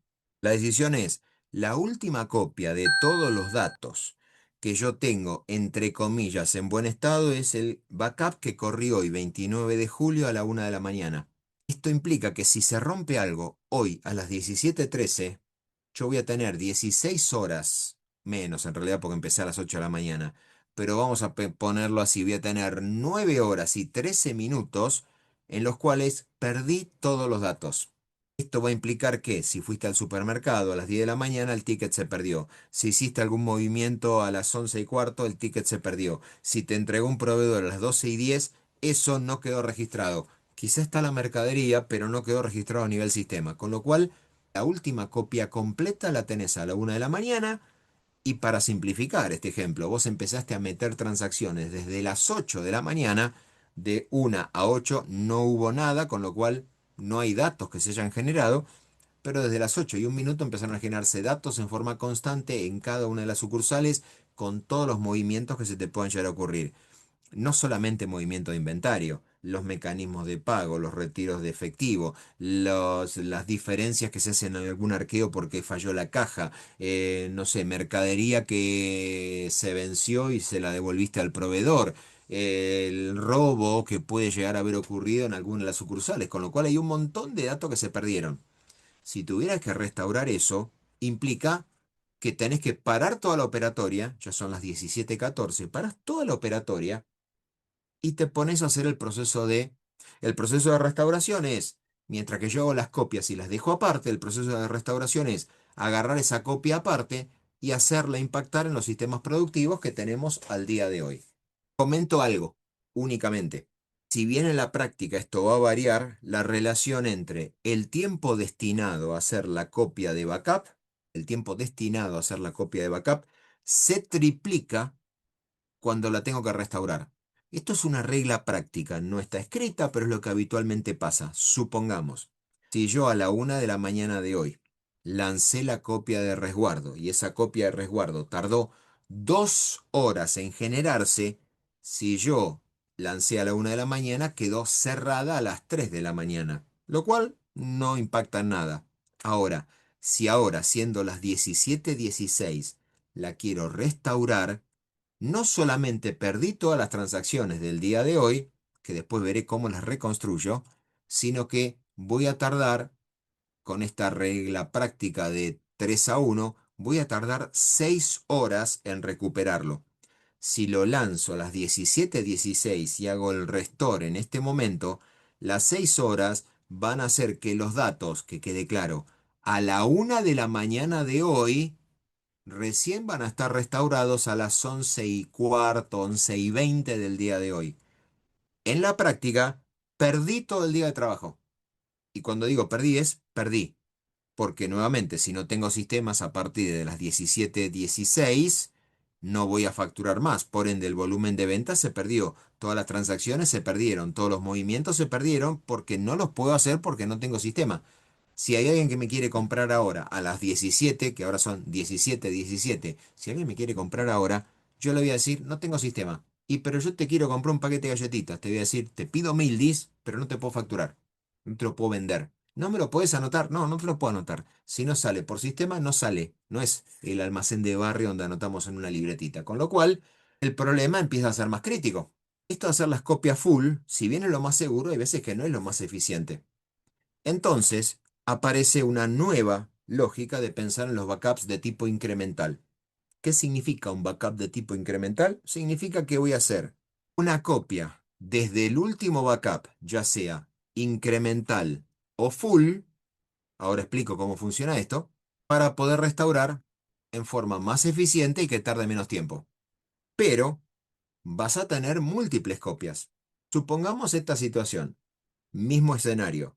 Se hace el backup full todos los días a la 1 de la mañana y termina a las 3 de la mañana. No se generan datos hasta las 8. Y después decido hacer un backup incremental, es decir, aquellos datos que se han modificado desde el último backup full de las 3 de la mañana, cada 2 horas. Entonces digo, a las 8 empiezo a generar datos, pasan las 9, llegan las 10, copia incremental y tengo una copia aparte. Llegan las 11, sigo cargando datos. Llegan las 12, copia incremental. Llegan las 14, copia incremental. Llegan las 16, copia incremental. ¿Cuándo se produce el incidente? En este momento, 17:18. Para poder restaurar eso, yo voy a tener que pensar que la copia incremental va a tener los cambios correspondientes al último backup full o al último backup incremental. Yo no llegué a hacer la copia de las 18, por ende, mi última copia cerrada es de las 16. Esto implica que si quiero restaurar los datos con la foto que existía a las 16, voy a volver a perder datos, pero van a ser menores. Entonces, cuando pierdo datos, que si bien van a ser menores, de todas formas voy a tener una pérdida de datos. Nuevamente viene la regla práctica. ¿Cuánto tardo en hacer la copia incremental? Supongamos que tardo 1 hora. Esto significa que si lo lancé a las 16, recién terminó a las 17 y que cuando lo voy a restaurar me va a tomar 3 horas. Regla práctica, quizá tarda menos. Ahora hay soluciones técnicas, que quede claro. Por ahí me tarda menos. Pero independientemente de cuánto recurso tecnológico tenga que involucrar, independientemente de la complejidad que tenga todo este proceso, voy a tener que tomar una nueva decisión y voy a tener que tener en cuenta que esto me va a afectar a mi negocio. Si vos sos el que se dedica a las ventas, en la práctica vas a haber perdido 2 a 3 horas de venta. Entonces, cuando te digan, che, mirá, esto es un backup incremental que lo hacemos con una frecuencia de, no sé, de 2 horas, en principio 2 horas puede que no sea mucho y que quede claro. Hay veces que no es mucho, depende del volumen de datos. Una cosa es una empresa pyme, otra cosa es una cadena de supermercados. La cantidad de volúmenes es distinta.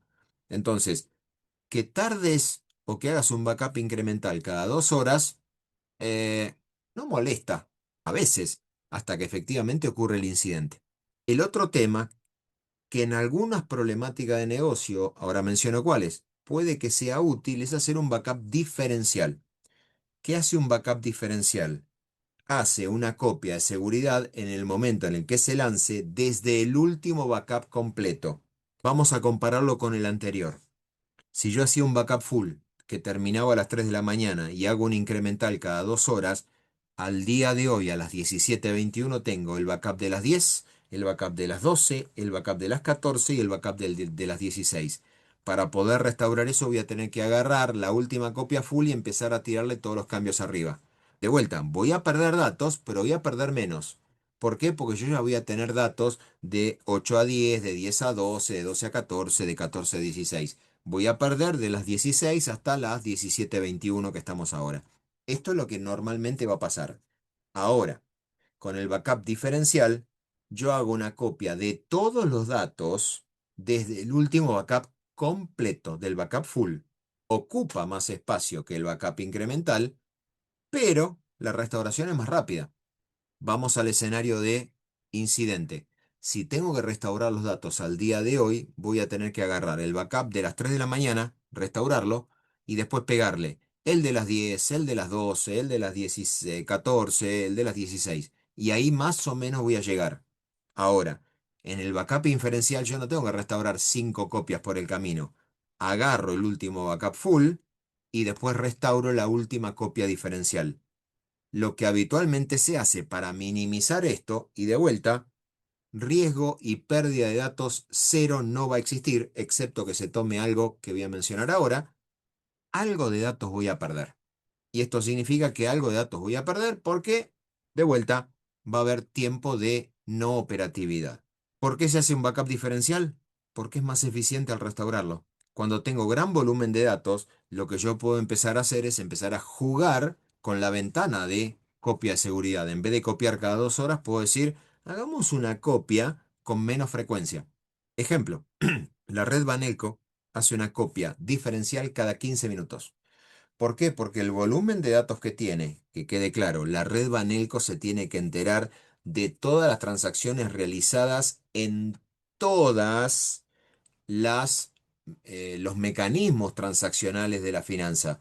Ya sea que vos pagaste algo desde el home banking, ya sea que pagaste algo en efectivo en un pago fácil, ya sea que pagaste con débito en algún lugar, ya sea que te transfirieron, el volumen es impresionante. Hay muchas transacciones. De hecho, lo pueden ver ustedes. Sin, ¿cómo decir? Sin entrar en mayor detalle, pero saquen algo de plata en un cajero automático en algún lugar, cierren la transacción, reingresen un minuto después y fíjense cuál es el número correlativo de la transacción. Lo ves en un ticket de cualquier ticket Banelco, te va a decir número de operación y vas a ver, pero en un minuto se realizaron 15.000 operaciones. Sí, o más. Entonces, uno hace esto y te das cuenta que hay una transacción de la misma cuenta un minuto después y que el número correlativo es 15.000 dígitos, 20.000 dígitos más grande. Porque esto es lo que pasa habitualmente. Y de vuelta, mercado argentino, donde muchas de las transacciones se siguen pagando en efectivo. En otras latitudes, vamos a poner el ejemplo, Estados Unidos, en otras latitudes, todo se paga en forma electrónica, con lo cual el número transaccional no crece 20.000 números, puede crecer 3 o 4 millones con un minuto de diferencia. Que quede claro. Entonces, independientemente de esto, la red Banelco, digo, hace, por el volumen de transacción, baja el backup diferencial cada 15 minutos. Esto quiere decir que cada 15 minutos, y si se llegara a caer la red Banelco, ahora explico lo que se hace en vida real. En vida real, esto también es vida real, pero lo que se hace ahora habitualmente, si tenés la posibilidad tecnológica de hacerlo, si se llega a caer toda la red Banelco, 15 minutos después podría estar restaurada y sin inconvenientes. ¿Qué se hace habitualmente? Y esto de vuelta, lo puede hacer algún supermercado, lo puede hacer claramente toda la plataforma bancaria, probablemente una pyme no lo puede hacer por lo costoso que es. Lo que habitualmente se hace es que cada transacción que se va realizando en los sistemas o en todas las plataformas tenga un backup que se llama en tiempo real y que vaya a parar a una nube de almacenamiento. Esto simplifica la tarea porque en lugar de que esté todo quedando registrado en algún servidor propio, la copia se hace a medida que se va generando la transacción. Esto para verlo en práctica. Si yo facturo ahora y emito un ticket y cobro, todas las transacciones y todo ese volumen de datos que queda en mi servidor, en el mismo momento en que queda en el servidor, se replica en una nube. De modo tal de que si algo falla, porque el problema acá es cuando algo falla, ¿qué es lo que tengo que hacer? Si algo falla, esos datos son restaurados prácticamente también en tiempo real. Prácticamente, no lo que va a ocurrir. La regla habitual, o lo que debería ocurrir, y esto de nuevo, lo que digo acá es lo que se recomienda tecnológicamente. No se van a evitar los errores, va de vuelta, no se van a evitar los errores, se va a minimizar la posibilidad de error, pero el error nunca se va a poder evitar, o la falla nunca se va a poder evitar.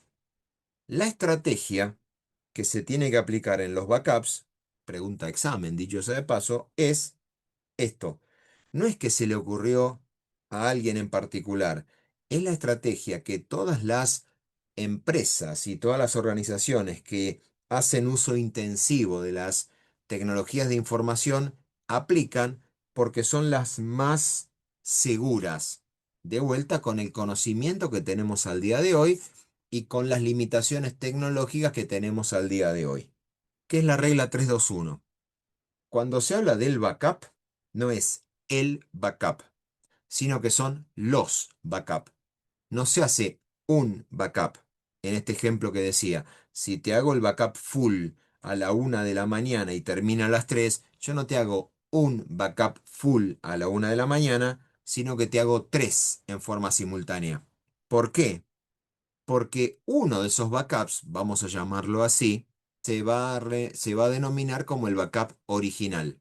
¿Esto qué significa? Que de las tres copias hay una que la organización va a decir, esta es mi copia de seguridad principal.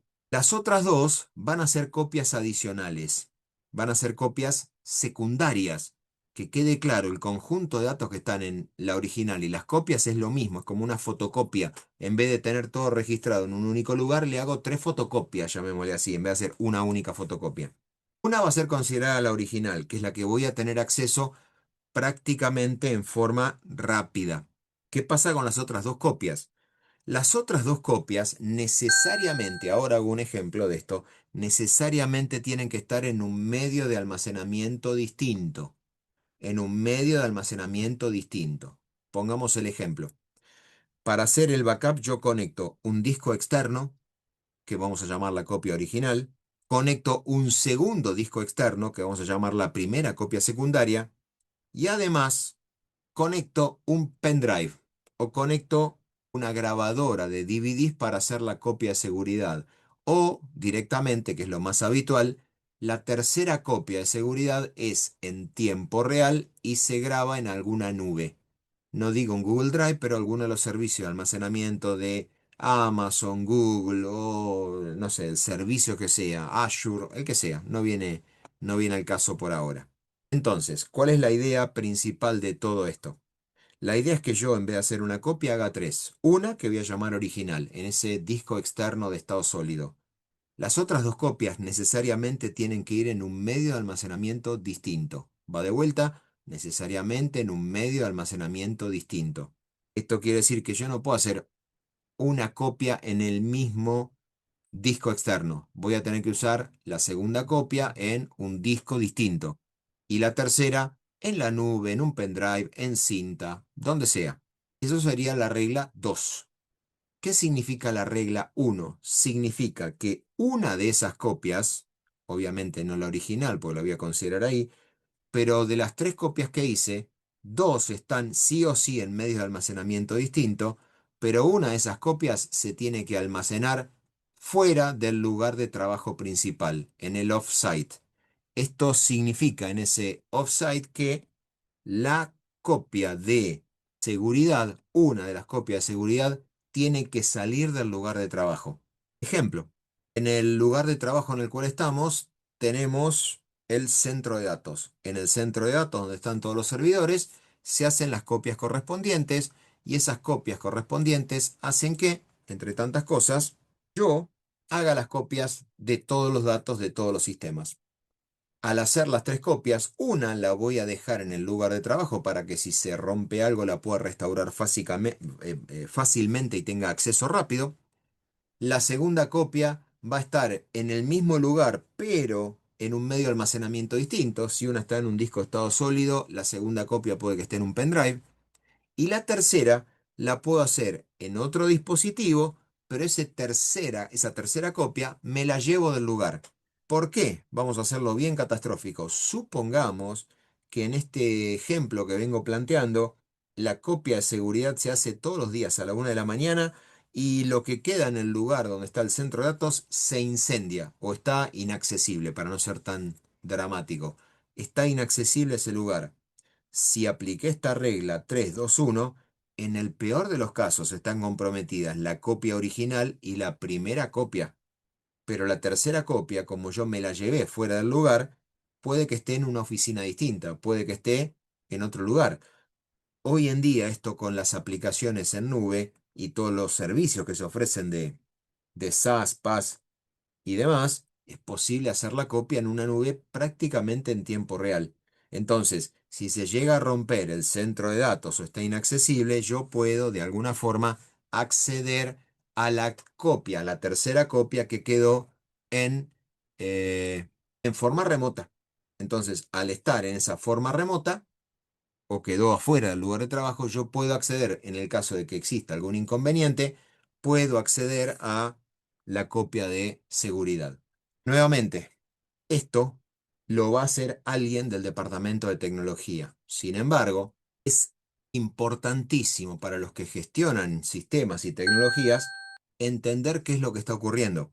En este ejemplo que yo les planteo de que hago la copia full cada 2 horas y que te digo, hago el backup incremental cada dos, en principio puede ser un valor aceptable, pero tengo que entender la problemática de mi negocio porque no tener operatividad en el tiempo que tardo en restaurar los datos y después entender que voy a tener que reprocesar, esto empieza a jugar con el RTO y el RPO. Entonces, esto, de vuelta, lo tengo que clasificar en función a los datos, lo tengo que clasificar en función a la criticidad, lo tengo que clasificar en función a los sistemas. Veámoslo con un ejemplo, así ya termino esta parte. Una cosa es que en mi organización se caigan los sistemas con los cuales genera ventas, se me cayó el sistema de facturación o la plataforma electrónica o el sistema web, eso va a tener una criticidad muy distinta que el sistema de recursos humanos donde no te permiten cargar el presentismo o el ausentismo. Lo podría llegar a solucionar. O el sistema de recursos humanos donde se hace el cálculo salarial. Tienen criticidades distintas. Mientras que, vamos a un ejemplo directo y que me sirve por la fecha en la cual estamos, mientras que el sistema de facturación es crítico durante todo el horario de atención al público, o 24/7 si estoy en una empresa de funcionamiento continuo, el sistema de recursos humanos o los sistemas de recursos humanos van a ser más críticos cuando se acerque la fecha de pago de haberes. La criticidad, si se cae el sistema de liquidación de haberes al día 29, cuando cobras el primero del mes siguiente, es muy distinta a que el sistema se pinche el día 5 del mes. Porque en el día 5 del mes yo tengo 25 días en principio para poder maniobrar. Si se caen los sistemas, toquemos madera, se llegan a caer los sistemas de la UBA, cuando me tienen que pagar el salario el 1 de agosto no me lo acreditaron.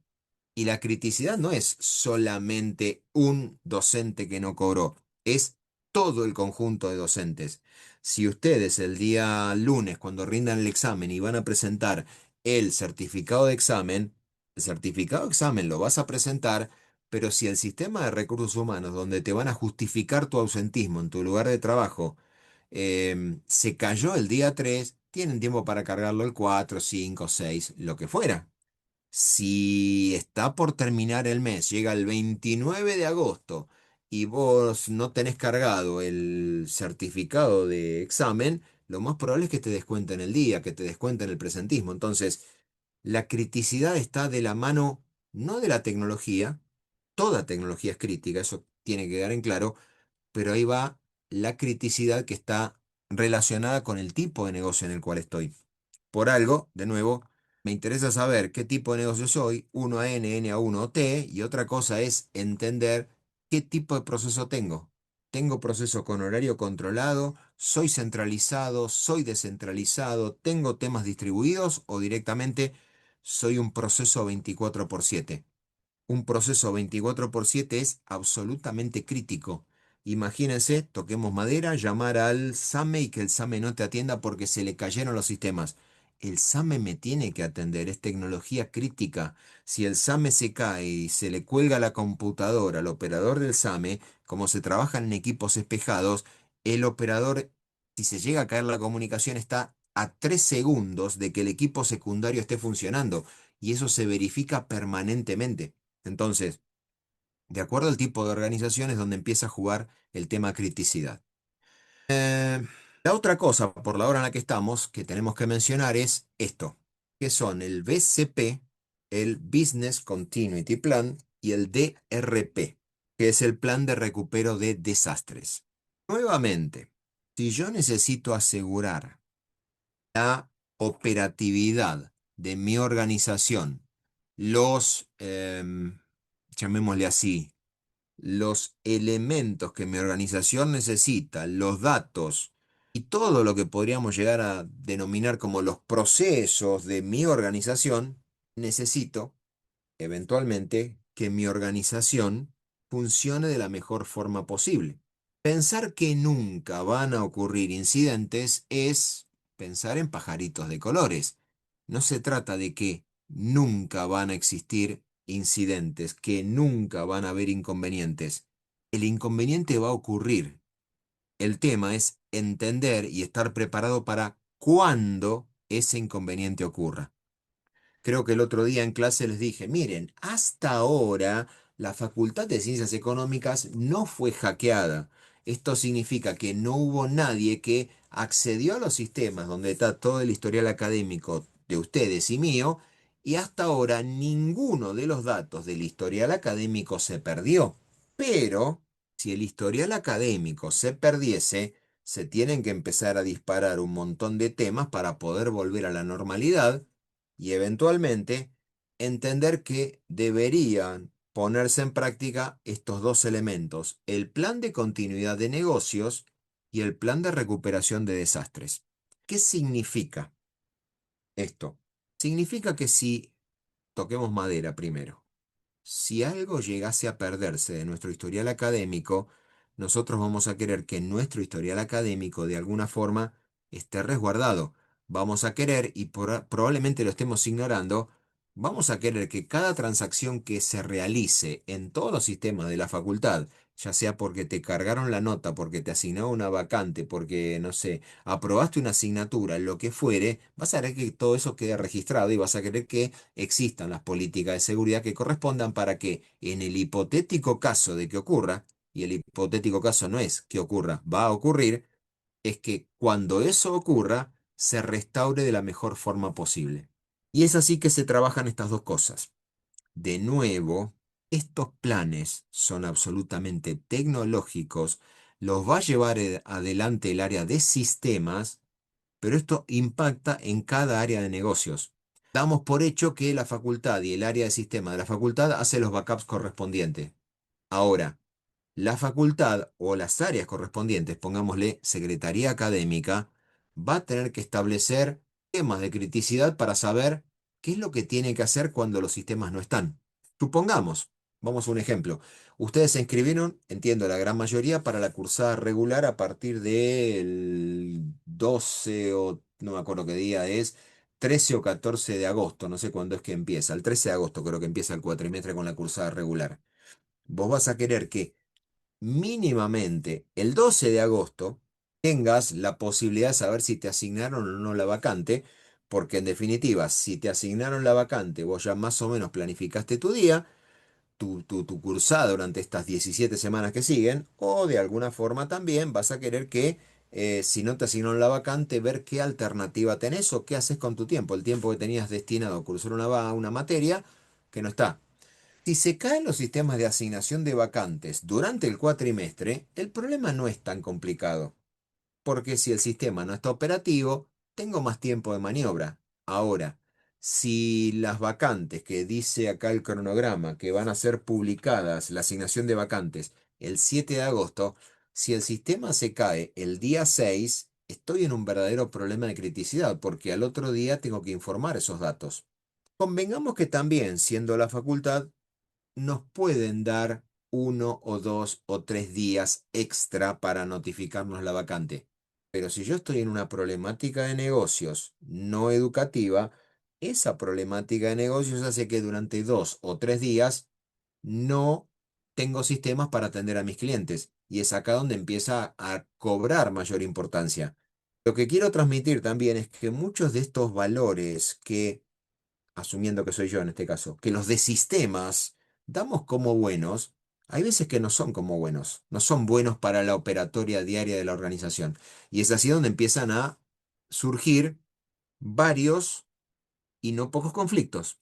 Ambos planes, el de continuidad de negocios y el de recuperación de desastres, se elaboran en conjunto. Digo esto porque lo pregunto, es pregunta examen. Se elaboran en conjunto, que quede claro, ambos van de la manito, pero se ejecutan en momentos distintos. Va de vuelta. Se elaboran en conjunto, pero se ejecutan en momentos distintos. Definamos qué hace cada uno. El BCP, el Plan de Continuidad de Negocios, está pensado para ver qué se hace con la organización cuando existe un incidente significativo. Vamos de vuelta. ¿Qué se hace con la organización cuando existe un incidente significativo? Algo de esto, la propia Facultad de Ciencias Económicas tuvo que aprender allá por el año 2012 o 2013. Y ahora explico con el ejemplo correspondiente.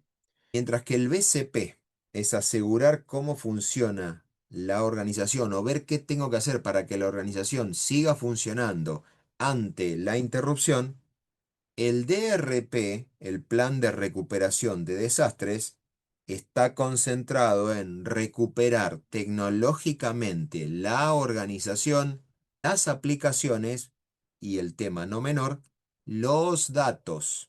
El DRP es recuperación. ¿Ocurrió un incidente? Bueno, necesito volver a restaurar. El BCP es ¿qué hago en el mientras tanto? Supongamos, toquemos madera de vuelta, hagamos cuernitos. Se corta la luz en esta última clase que tenemos virtual. Y qué sé yo, como yo estoy grabando en tiempo real en la nube, en algún momento hasta que se corte la luz, ¡tac!, vamos a tener la clase. Yo no tengo forma de restaurar, irme a otro lado a conectarse, o peor, se le corta la luz a alguno de ustedes y no tenemos conectividad, o se cae toda la plataforma Zoom, estamos fritos. Se cayó la plataforma, no tengo más nada. No tengo nada que yo pueda accionar porque en esta contratación que hago esta plataforma, lo que me garantizan, hasta ahora nunca ha fallado, pero de vuelta, es un tema de cuándo, me garantizan que la grabación se está haciendo. En algún momento se hará la renderización y es lo que después yo le subo a YouTube. Lo subiré mañana, el viernes, pero no más de ahí. El plan de continuidad de negocios es qué hago en el mientras tanto cuando está el incidente. Básicamente, ¿hay algún incidente? ¿Qué hago? Bueno, tengo que tomar alguna decisión, y es una decisión de negocios. El DRP es qué hago para volver a la práctica. Vamos a un ejemplo directo en nuestra facultad. No recuerdo el año, 2013 o 2014, hacia la finalización del primer cuatrimestre, o sea, estábamos llegando a la parte invernal con los días donde oscurece mucho más temprano, debajo de la ciclovía que pasa por la avenida Córdoba, al cruzar la calle José Enrique Uriburu a una profundidad de 1,5 metros, una tunelera de una empresa, Telmex, pasa a la tunelera y porque no lo tenía documentado, no es que fue un error, pasaron por ahí pensando que no había nada porque ningún plano les decía que había nada. Cuando pasa por ahí, la broca que estaba haciendo la tunelera para el pasado de la fibra óptica de la empresa Telmex, corta, de nuevo, no como error, sino porque ahí no había nada, corta la línea de la subestación de Edenor que está en Plaza Jusey y que alimenta la subestación que tenemos nosotros sobre la calle Uriburu, que alimenta a toda la cuadra de la Facultad de Ciencias Económicas, el Poder Judicial y la Morgue. Básicamente, esa subestación de nuestra cuadra, llamémosle así, se corta cuando pasa la tunelera y automáticamente toda la facultad, el Poder Judicial y la Morgue, todos sin luz. Cuando se dan cuenta del incidente, reportan el incidente, llaman a Edenor y Edenor dice, mirá, estaba la línea de alimentación, desafortunadamente no había quedado registrado en ningún lugar de que esa línea pasaba 1,5 metros de profundidad, de hecho no estaba documentado, problema real. Y lo que tenemos que hacer, le dice Edenor, es tenemos que restaurar toda la línea de alimentación. No pensemos en esto como en un cable de digamos, de 2,5 milímetros o 3,5 milímetros que uno ve en cualquiera de los aparatos que tiene en su casa. Estamos hablando de un cable de alimentación que tiene más o menos 20 centímetros de diámetro, que no se puede subsanar con poner un montón de cables hasta que se llegue a ese diámetro. Hay que reemplazar el cable completo. Como no se puede emparchar con cinta aisladora, digamos, yo tengo que reemplazar el tramo completo de una subestación hasta la otra. Y uno podría decir, bueno, no es tanto tiempo, no es tanta distancia. No, tenés razón, serán 100 metros de cable. Solo que hay un pequeño problema. Pequeño, pequeño, pequeñísimo problema. Ese cable en esa época no tenían en Argentina.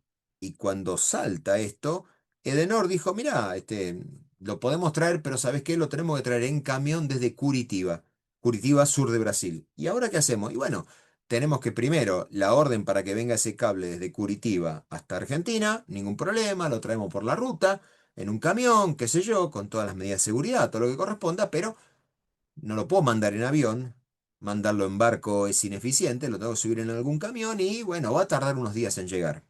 Básicamente, este incidente implicó que la facultad no tenía la alimentación para tener lo que se llama BAU, Business as Usual, la operatoria normal y habitual, no tenía posibilidad de funcionar como normalmente funciona por 15 días. Como estábamos llegando al final del cuatrimestre, del primer cuatrimestre de ese invierno, el actual vicedecano, que era decano en aquel momento, el doctor César Albornoz, tiene que tomar una decisión que no estaba en ninguno de los libros de la UBA desde 1821 hasta esta parte.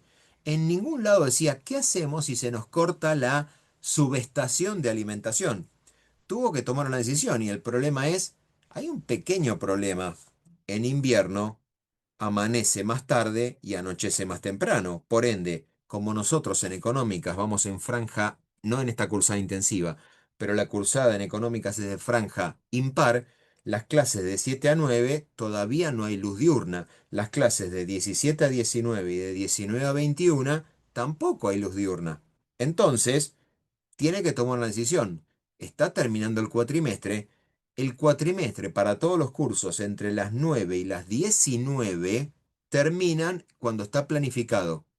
Para los cursos de 7 a 9, 19 a 21 y 21 a 23, prolonga automáticamente la duración de cuatrimestre y por ende la finalización de la cursada 2 semanas más.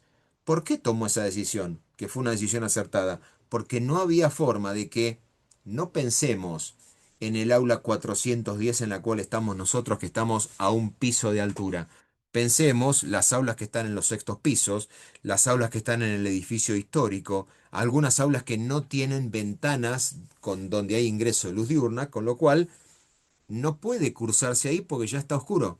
Y además hay un montón de restricciones de servicios. No se gastaba, y que quede claro, Edenor mandó como solución temporaria, mandó equipos de alimentación para poder alimentar los servicios de los baños y demás, pero no se podía gastar luz en la alimentación de los elevadores, no se podía gastar luz en mucha iluminación en los pasillos porque se perdía. Entonces, de alguna forma, si bien lo solucionaron, pero no estaba funcionando a la totalidad de la capacidad. Entonces, esto que en su momento no estaba, hoy está en el BCP. Si se llega a cortar la luz por un incidente similar o algo asemejable, lo que va a ocurrir es que se va a tener que prolongar la duración del cuatrimestre. Supongamos que se nos corta la luz mañana, se nos corta la luz en todo el edificio, en toda la cuadra, el 3, el 4, el 5, el 6, el 7 de agosto. ¿Qué hacemos? No puedo tomarte, no me voy a cruzar a Plaza Juse, chicos, saquen una hoja y respondan. Tenemos que buscar algún mecanismo alternativo. Ante esa criticidad no va a quedar otra más que decir, mirá, el intensivo no termina el día, la cursada el 8, el 7 de agosto. Probablemente la vamos a tener que posponer y en algún momento se superponga con la cursada del segundo cuatrimestre regular que empieza la semana que viene. Entonces, algún mecanismo alternativo hay que poner en práctica. Estas cosas o estas decisiones de negocios que yo tengo que tomar cuando ocurre un incidente forman parte de lo que se llama el BCP, que es el Business Continuity Plan. Ahora, ¿qué hago cuando ocurre el incidente? Bueno, el plan de recuperación de desastres es el detalle de pasos que yo tengo que hacer para volver a la normalidad. Entonces, para volver a la normalidad, tengo que hacer un montón de elementos para tomar un montón de decisiones, incorporar tecnologías para volver a la normalidad. Lo normal en el uso de económicas es que todos los cuatrimestres de todos los cursos, de todas las franjas horarias, terminen todas en forma consecutiva. Si se llegara a cortar la luz el lunes que viene, bueno, probablemente no vamos a tener la posibilidad, y por más que uno diga, bueno, sacamos el celular e ilumino, no es tan así, no vamos a tener la posibilidad de rendir bajo el paraguas con el cual está previsto que se rinda el examen. De modo tal de que voy a tener que tomar alguna decisión alternativa, y esa decisión alternativa va a ser, en definitiva, ver qué hago para continuar y después cómo tengo que restaurar cada una de las cosas y en qué forma lo voy a estar haciendo. Nuevamente, pregunta de examen. Ambos se elaboran en forma conjunta, pero se ejecutan en forma distinta. Una para ver qué hago en el mientras tanto hasta que vuelva a toda la normalidad, eso es el BCP, y el DRP es lo que yo hago desde que detecto el incidente para volver a la normalidad. Muchas veces, de nuevo, escapa el contenido de esta asignatura, pero esto se llama específicamente escenarios de catástrofe que yo hago cuando tengo puntos de falla. Cuando estábamos hablando acá de amenazas y vulnerabilidades, si acá ocurre algún desastre natural o algún tipo de elemento, hay algún tema de falla de procesos, bueno, acá tengo que empezar a disparar el BCP y el DRP. ¿Qué más? Auditoría de sistema, Copy Restore, etcétera. Ok, sesgo de auditoría interna. Vayamos a 3512, amenazas y vulnerabilidades. Temas de los virus, para sacarlo en principio, del radar. Es muy fácil y hay ¿cómo decir? Una archisimplificación en pensar que cualquier cosa no prevista cae bajo este paraguas del malware, de lo que se llama software malicioso, malware, de ahí viene la contracción, y que además cualquier cosa no prevista es automáticamente la acción de un virus. Si bien es cierto, y esto históricamente ocurre, de nuevo, toda acción y en realidad todo incidente va de la mano de algo que explicamos el lunes pasado, que es esta tríada de la CIA: la confidencialidad, la integridad y la disponibilidad.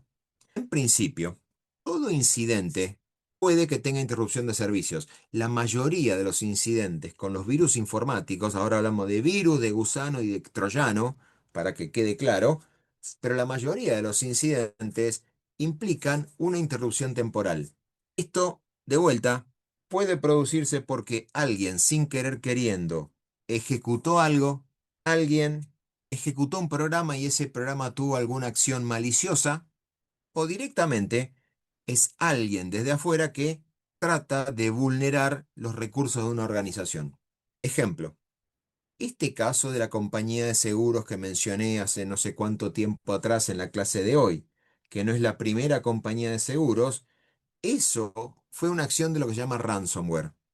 En forma remota, entraron a los servidores, entraron a todas las terminales, encriptaron todo el contenido. Cuando vos querías, ellos en la compañía querían ingresar, les aparecía un cartelito muy bonito y muy monono donde decía: tu computadora ha sido secuestrada. Ransom en inglés significa secuestro, software de secuestro, ransomware, o se los clasifica de esa forma. Tu computadora fue secuestrada y si vos querés que te devolvamos el control, nos tenés que pagar tanta plata en bitcoins. Al margen de lo que la compañía hizo que estuvo mal en un principio, yo en particular Si tengo todas las cosas, sé que voy a tener pérdida de datos. Si tengo los resguardos, voy a tener pérdida de datos. Sé que voy a quedar inoperativo, pero yo en principio no debería, o esta recomendación de vuelta, el día de mañana en sus empresas o en otras empresas hacen otras cosas. Yo no te recomiendo negociar con nadie, porque si me encriptaste una vez y me pedís plata, es como que ahora después venís y me pedís más plata para no volver a encriptarme. Entonces, yo lo que debería hacer como organización, y esto es lo que intelectualmente debería transmitir, es que, de nuevo, eh, debería elevar el nivel de todos los mecanismos de seguridad que mi organización tiene. Pero de nuevo, no me va la vida, hay organizaciones que eligen pagar, hay organizaciones que eligen no pagar. De nuevo, depende de la problemática de negocios. Si yo soy esta compañía de seguros y no tengo los backup correspondientes y me doy cuenta que trato de minimizar los riesgos y estoy en una negociación que no va ni para un lado ni para el otro y pierdo tiempo y pierdo tiempo y pierdo tiempo y la criticidad empieza a crecer hasta las nubes y me debería dar cuenta lo más rápidamente posible de que no voy a poder recuperar los servicios. De nuevo, cada organización opera como sea independientemente, ¿no? Todo lo que sea. Virus en principio hace interrupción de servicios. Hay algunos virus que buscan robar datos, hay otros virus que buscan inutilizar equipos. Todos estos equipos, estas acciones de los virus son todas acciones maliciosas, de modo tal de que lo que hacen es interrumpir la operatoria. Supongamos, toquemos madera de vuelta.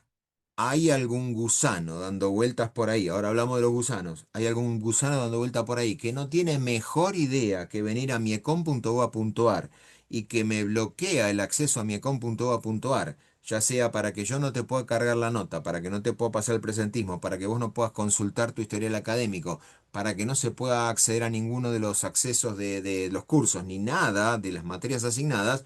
Bueno, eso es una interrupción. Voy a tener que ver la criticidad. Una cosa es antes de que comience el cuatrimestre, otra cosa es cuando estoy a mitad de cuatrimestre y una cosa muy distinta cuando cierra el cuatrimestre. Es crítico al inicio, no tanto, sigue siéndolo, pero no tanto a mitad de cuatrimestre, pero definitivamente es crítico cuando termina el cuatrimestre. Ustedes, cuando termine este intensivo, van a querer que la nota esté pasada. Y yo también, y como se los dije más de una vez, yo soy el más interesado porque tan pronto termino mi trabajo, presento la factura y después, bueno, pasará por el proceso de cobro correspondiente. Pero de nuevo, la criticidad es distinta. Entonces, definamos en principio qué es un virus. A ver si tienen algo de autoestudio como para que lo puedan ver ahí. No lo, Troyano, sí, acá tienen esto para leerlo de otro que estaba en el sitio anterior. La diferencia entre un virus troyano, entre lo que es spyware y lo que es un virus en particular. Después lo pueden ver así. Pero en principio definamos. Un virus es un programa, técnicamente hablando, que se puede autorreproducir. Esta autorreproducción hace que el virus, una vez que está en memoria, se empiece a copiar en todos los dispositivos. Pero para que, y esto la mayoría de las personas, imagínate que te llega un mensaje por WhatsApp, que estamos todos ya aleccionados a que no le hagas clic a ningún enlace, que no respondas, que todo trucho, que te llega un mensaje que te dice, hace clic acá, que yo te borro todos los datos de tu teléfono celular, vos naturalmente no lo harías. Excepto que, bueno, seas medio raro y hagas clic ahí y borre todos los datos, pero en principio si te dicen, hace clic acá que te robo toda la plata y te saco todas las cuentas bancarias, vos no le vas a decir, ok, acepto, aunque hay gente que lo hace, que quede claro. Para que eso llegue, para que el virus pueda dispararse, tiene que venir como algo que sea totalmente válido. Tiene que venir como un software y ese software, ¡pum! Perdón, ese software tiene que prometerte algo que vos estás esperando que ese software haga, pero ese software, como está, digamos, falseado, dispara la acción del virus. Esos software que transportan el virus, como ahora que está la película Odisea, tienen el nombre de troyanos porque están tomados del caballo de Troya. A modo histórico, el primer virus que tuvo amplia difusión fue con una planilla de cálculo muy predecesora ya en los umbrales de todo del Excel, que se llamaba Lotus 123. La versión de Lotus 123 de aquella época comprada original costaba $499. La empresa en la cual estaba lo había comprado. $499. Pero ¿qué pasa? ¿La copia trucha cuánto salía? 5. Entonces, ¿qué hacía la gran mayoría de la gente? Fácil, se hacía la copia trucha. En aquel momento pagabas por el software algo y lo que te costaba la duplicación del disquete más conocer a la persona que te hacía las copias. De hecho, hay muchos lugares en la ciudad de Buenos Aires donde te venden, vas a comprar, ¿cómo decir?, libros, revistas y al costado hay uno que te vende el software de lo que se te puede llegar a ocurrir. El último jueguito que no te puede bajar, ya te lo baja craqueado, como dicen por ahí. No me da el tiempo hoy, pero mañana hablaremos de los hackers y los crackers, porque tenemos que hablar de delitos. Hasta ahí no pasaba absolutamente nada. Esas copias truchas de la planilla Lotus 123 tenían adentro un virus que se hizo famoso, que es el famoso virus Viernes 13. En este mes, estoy mirando acá el año 2026, en principio, todos los años hay entre uno y 2 días viernes 13.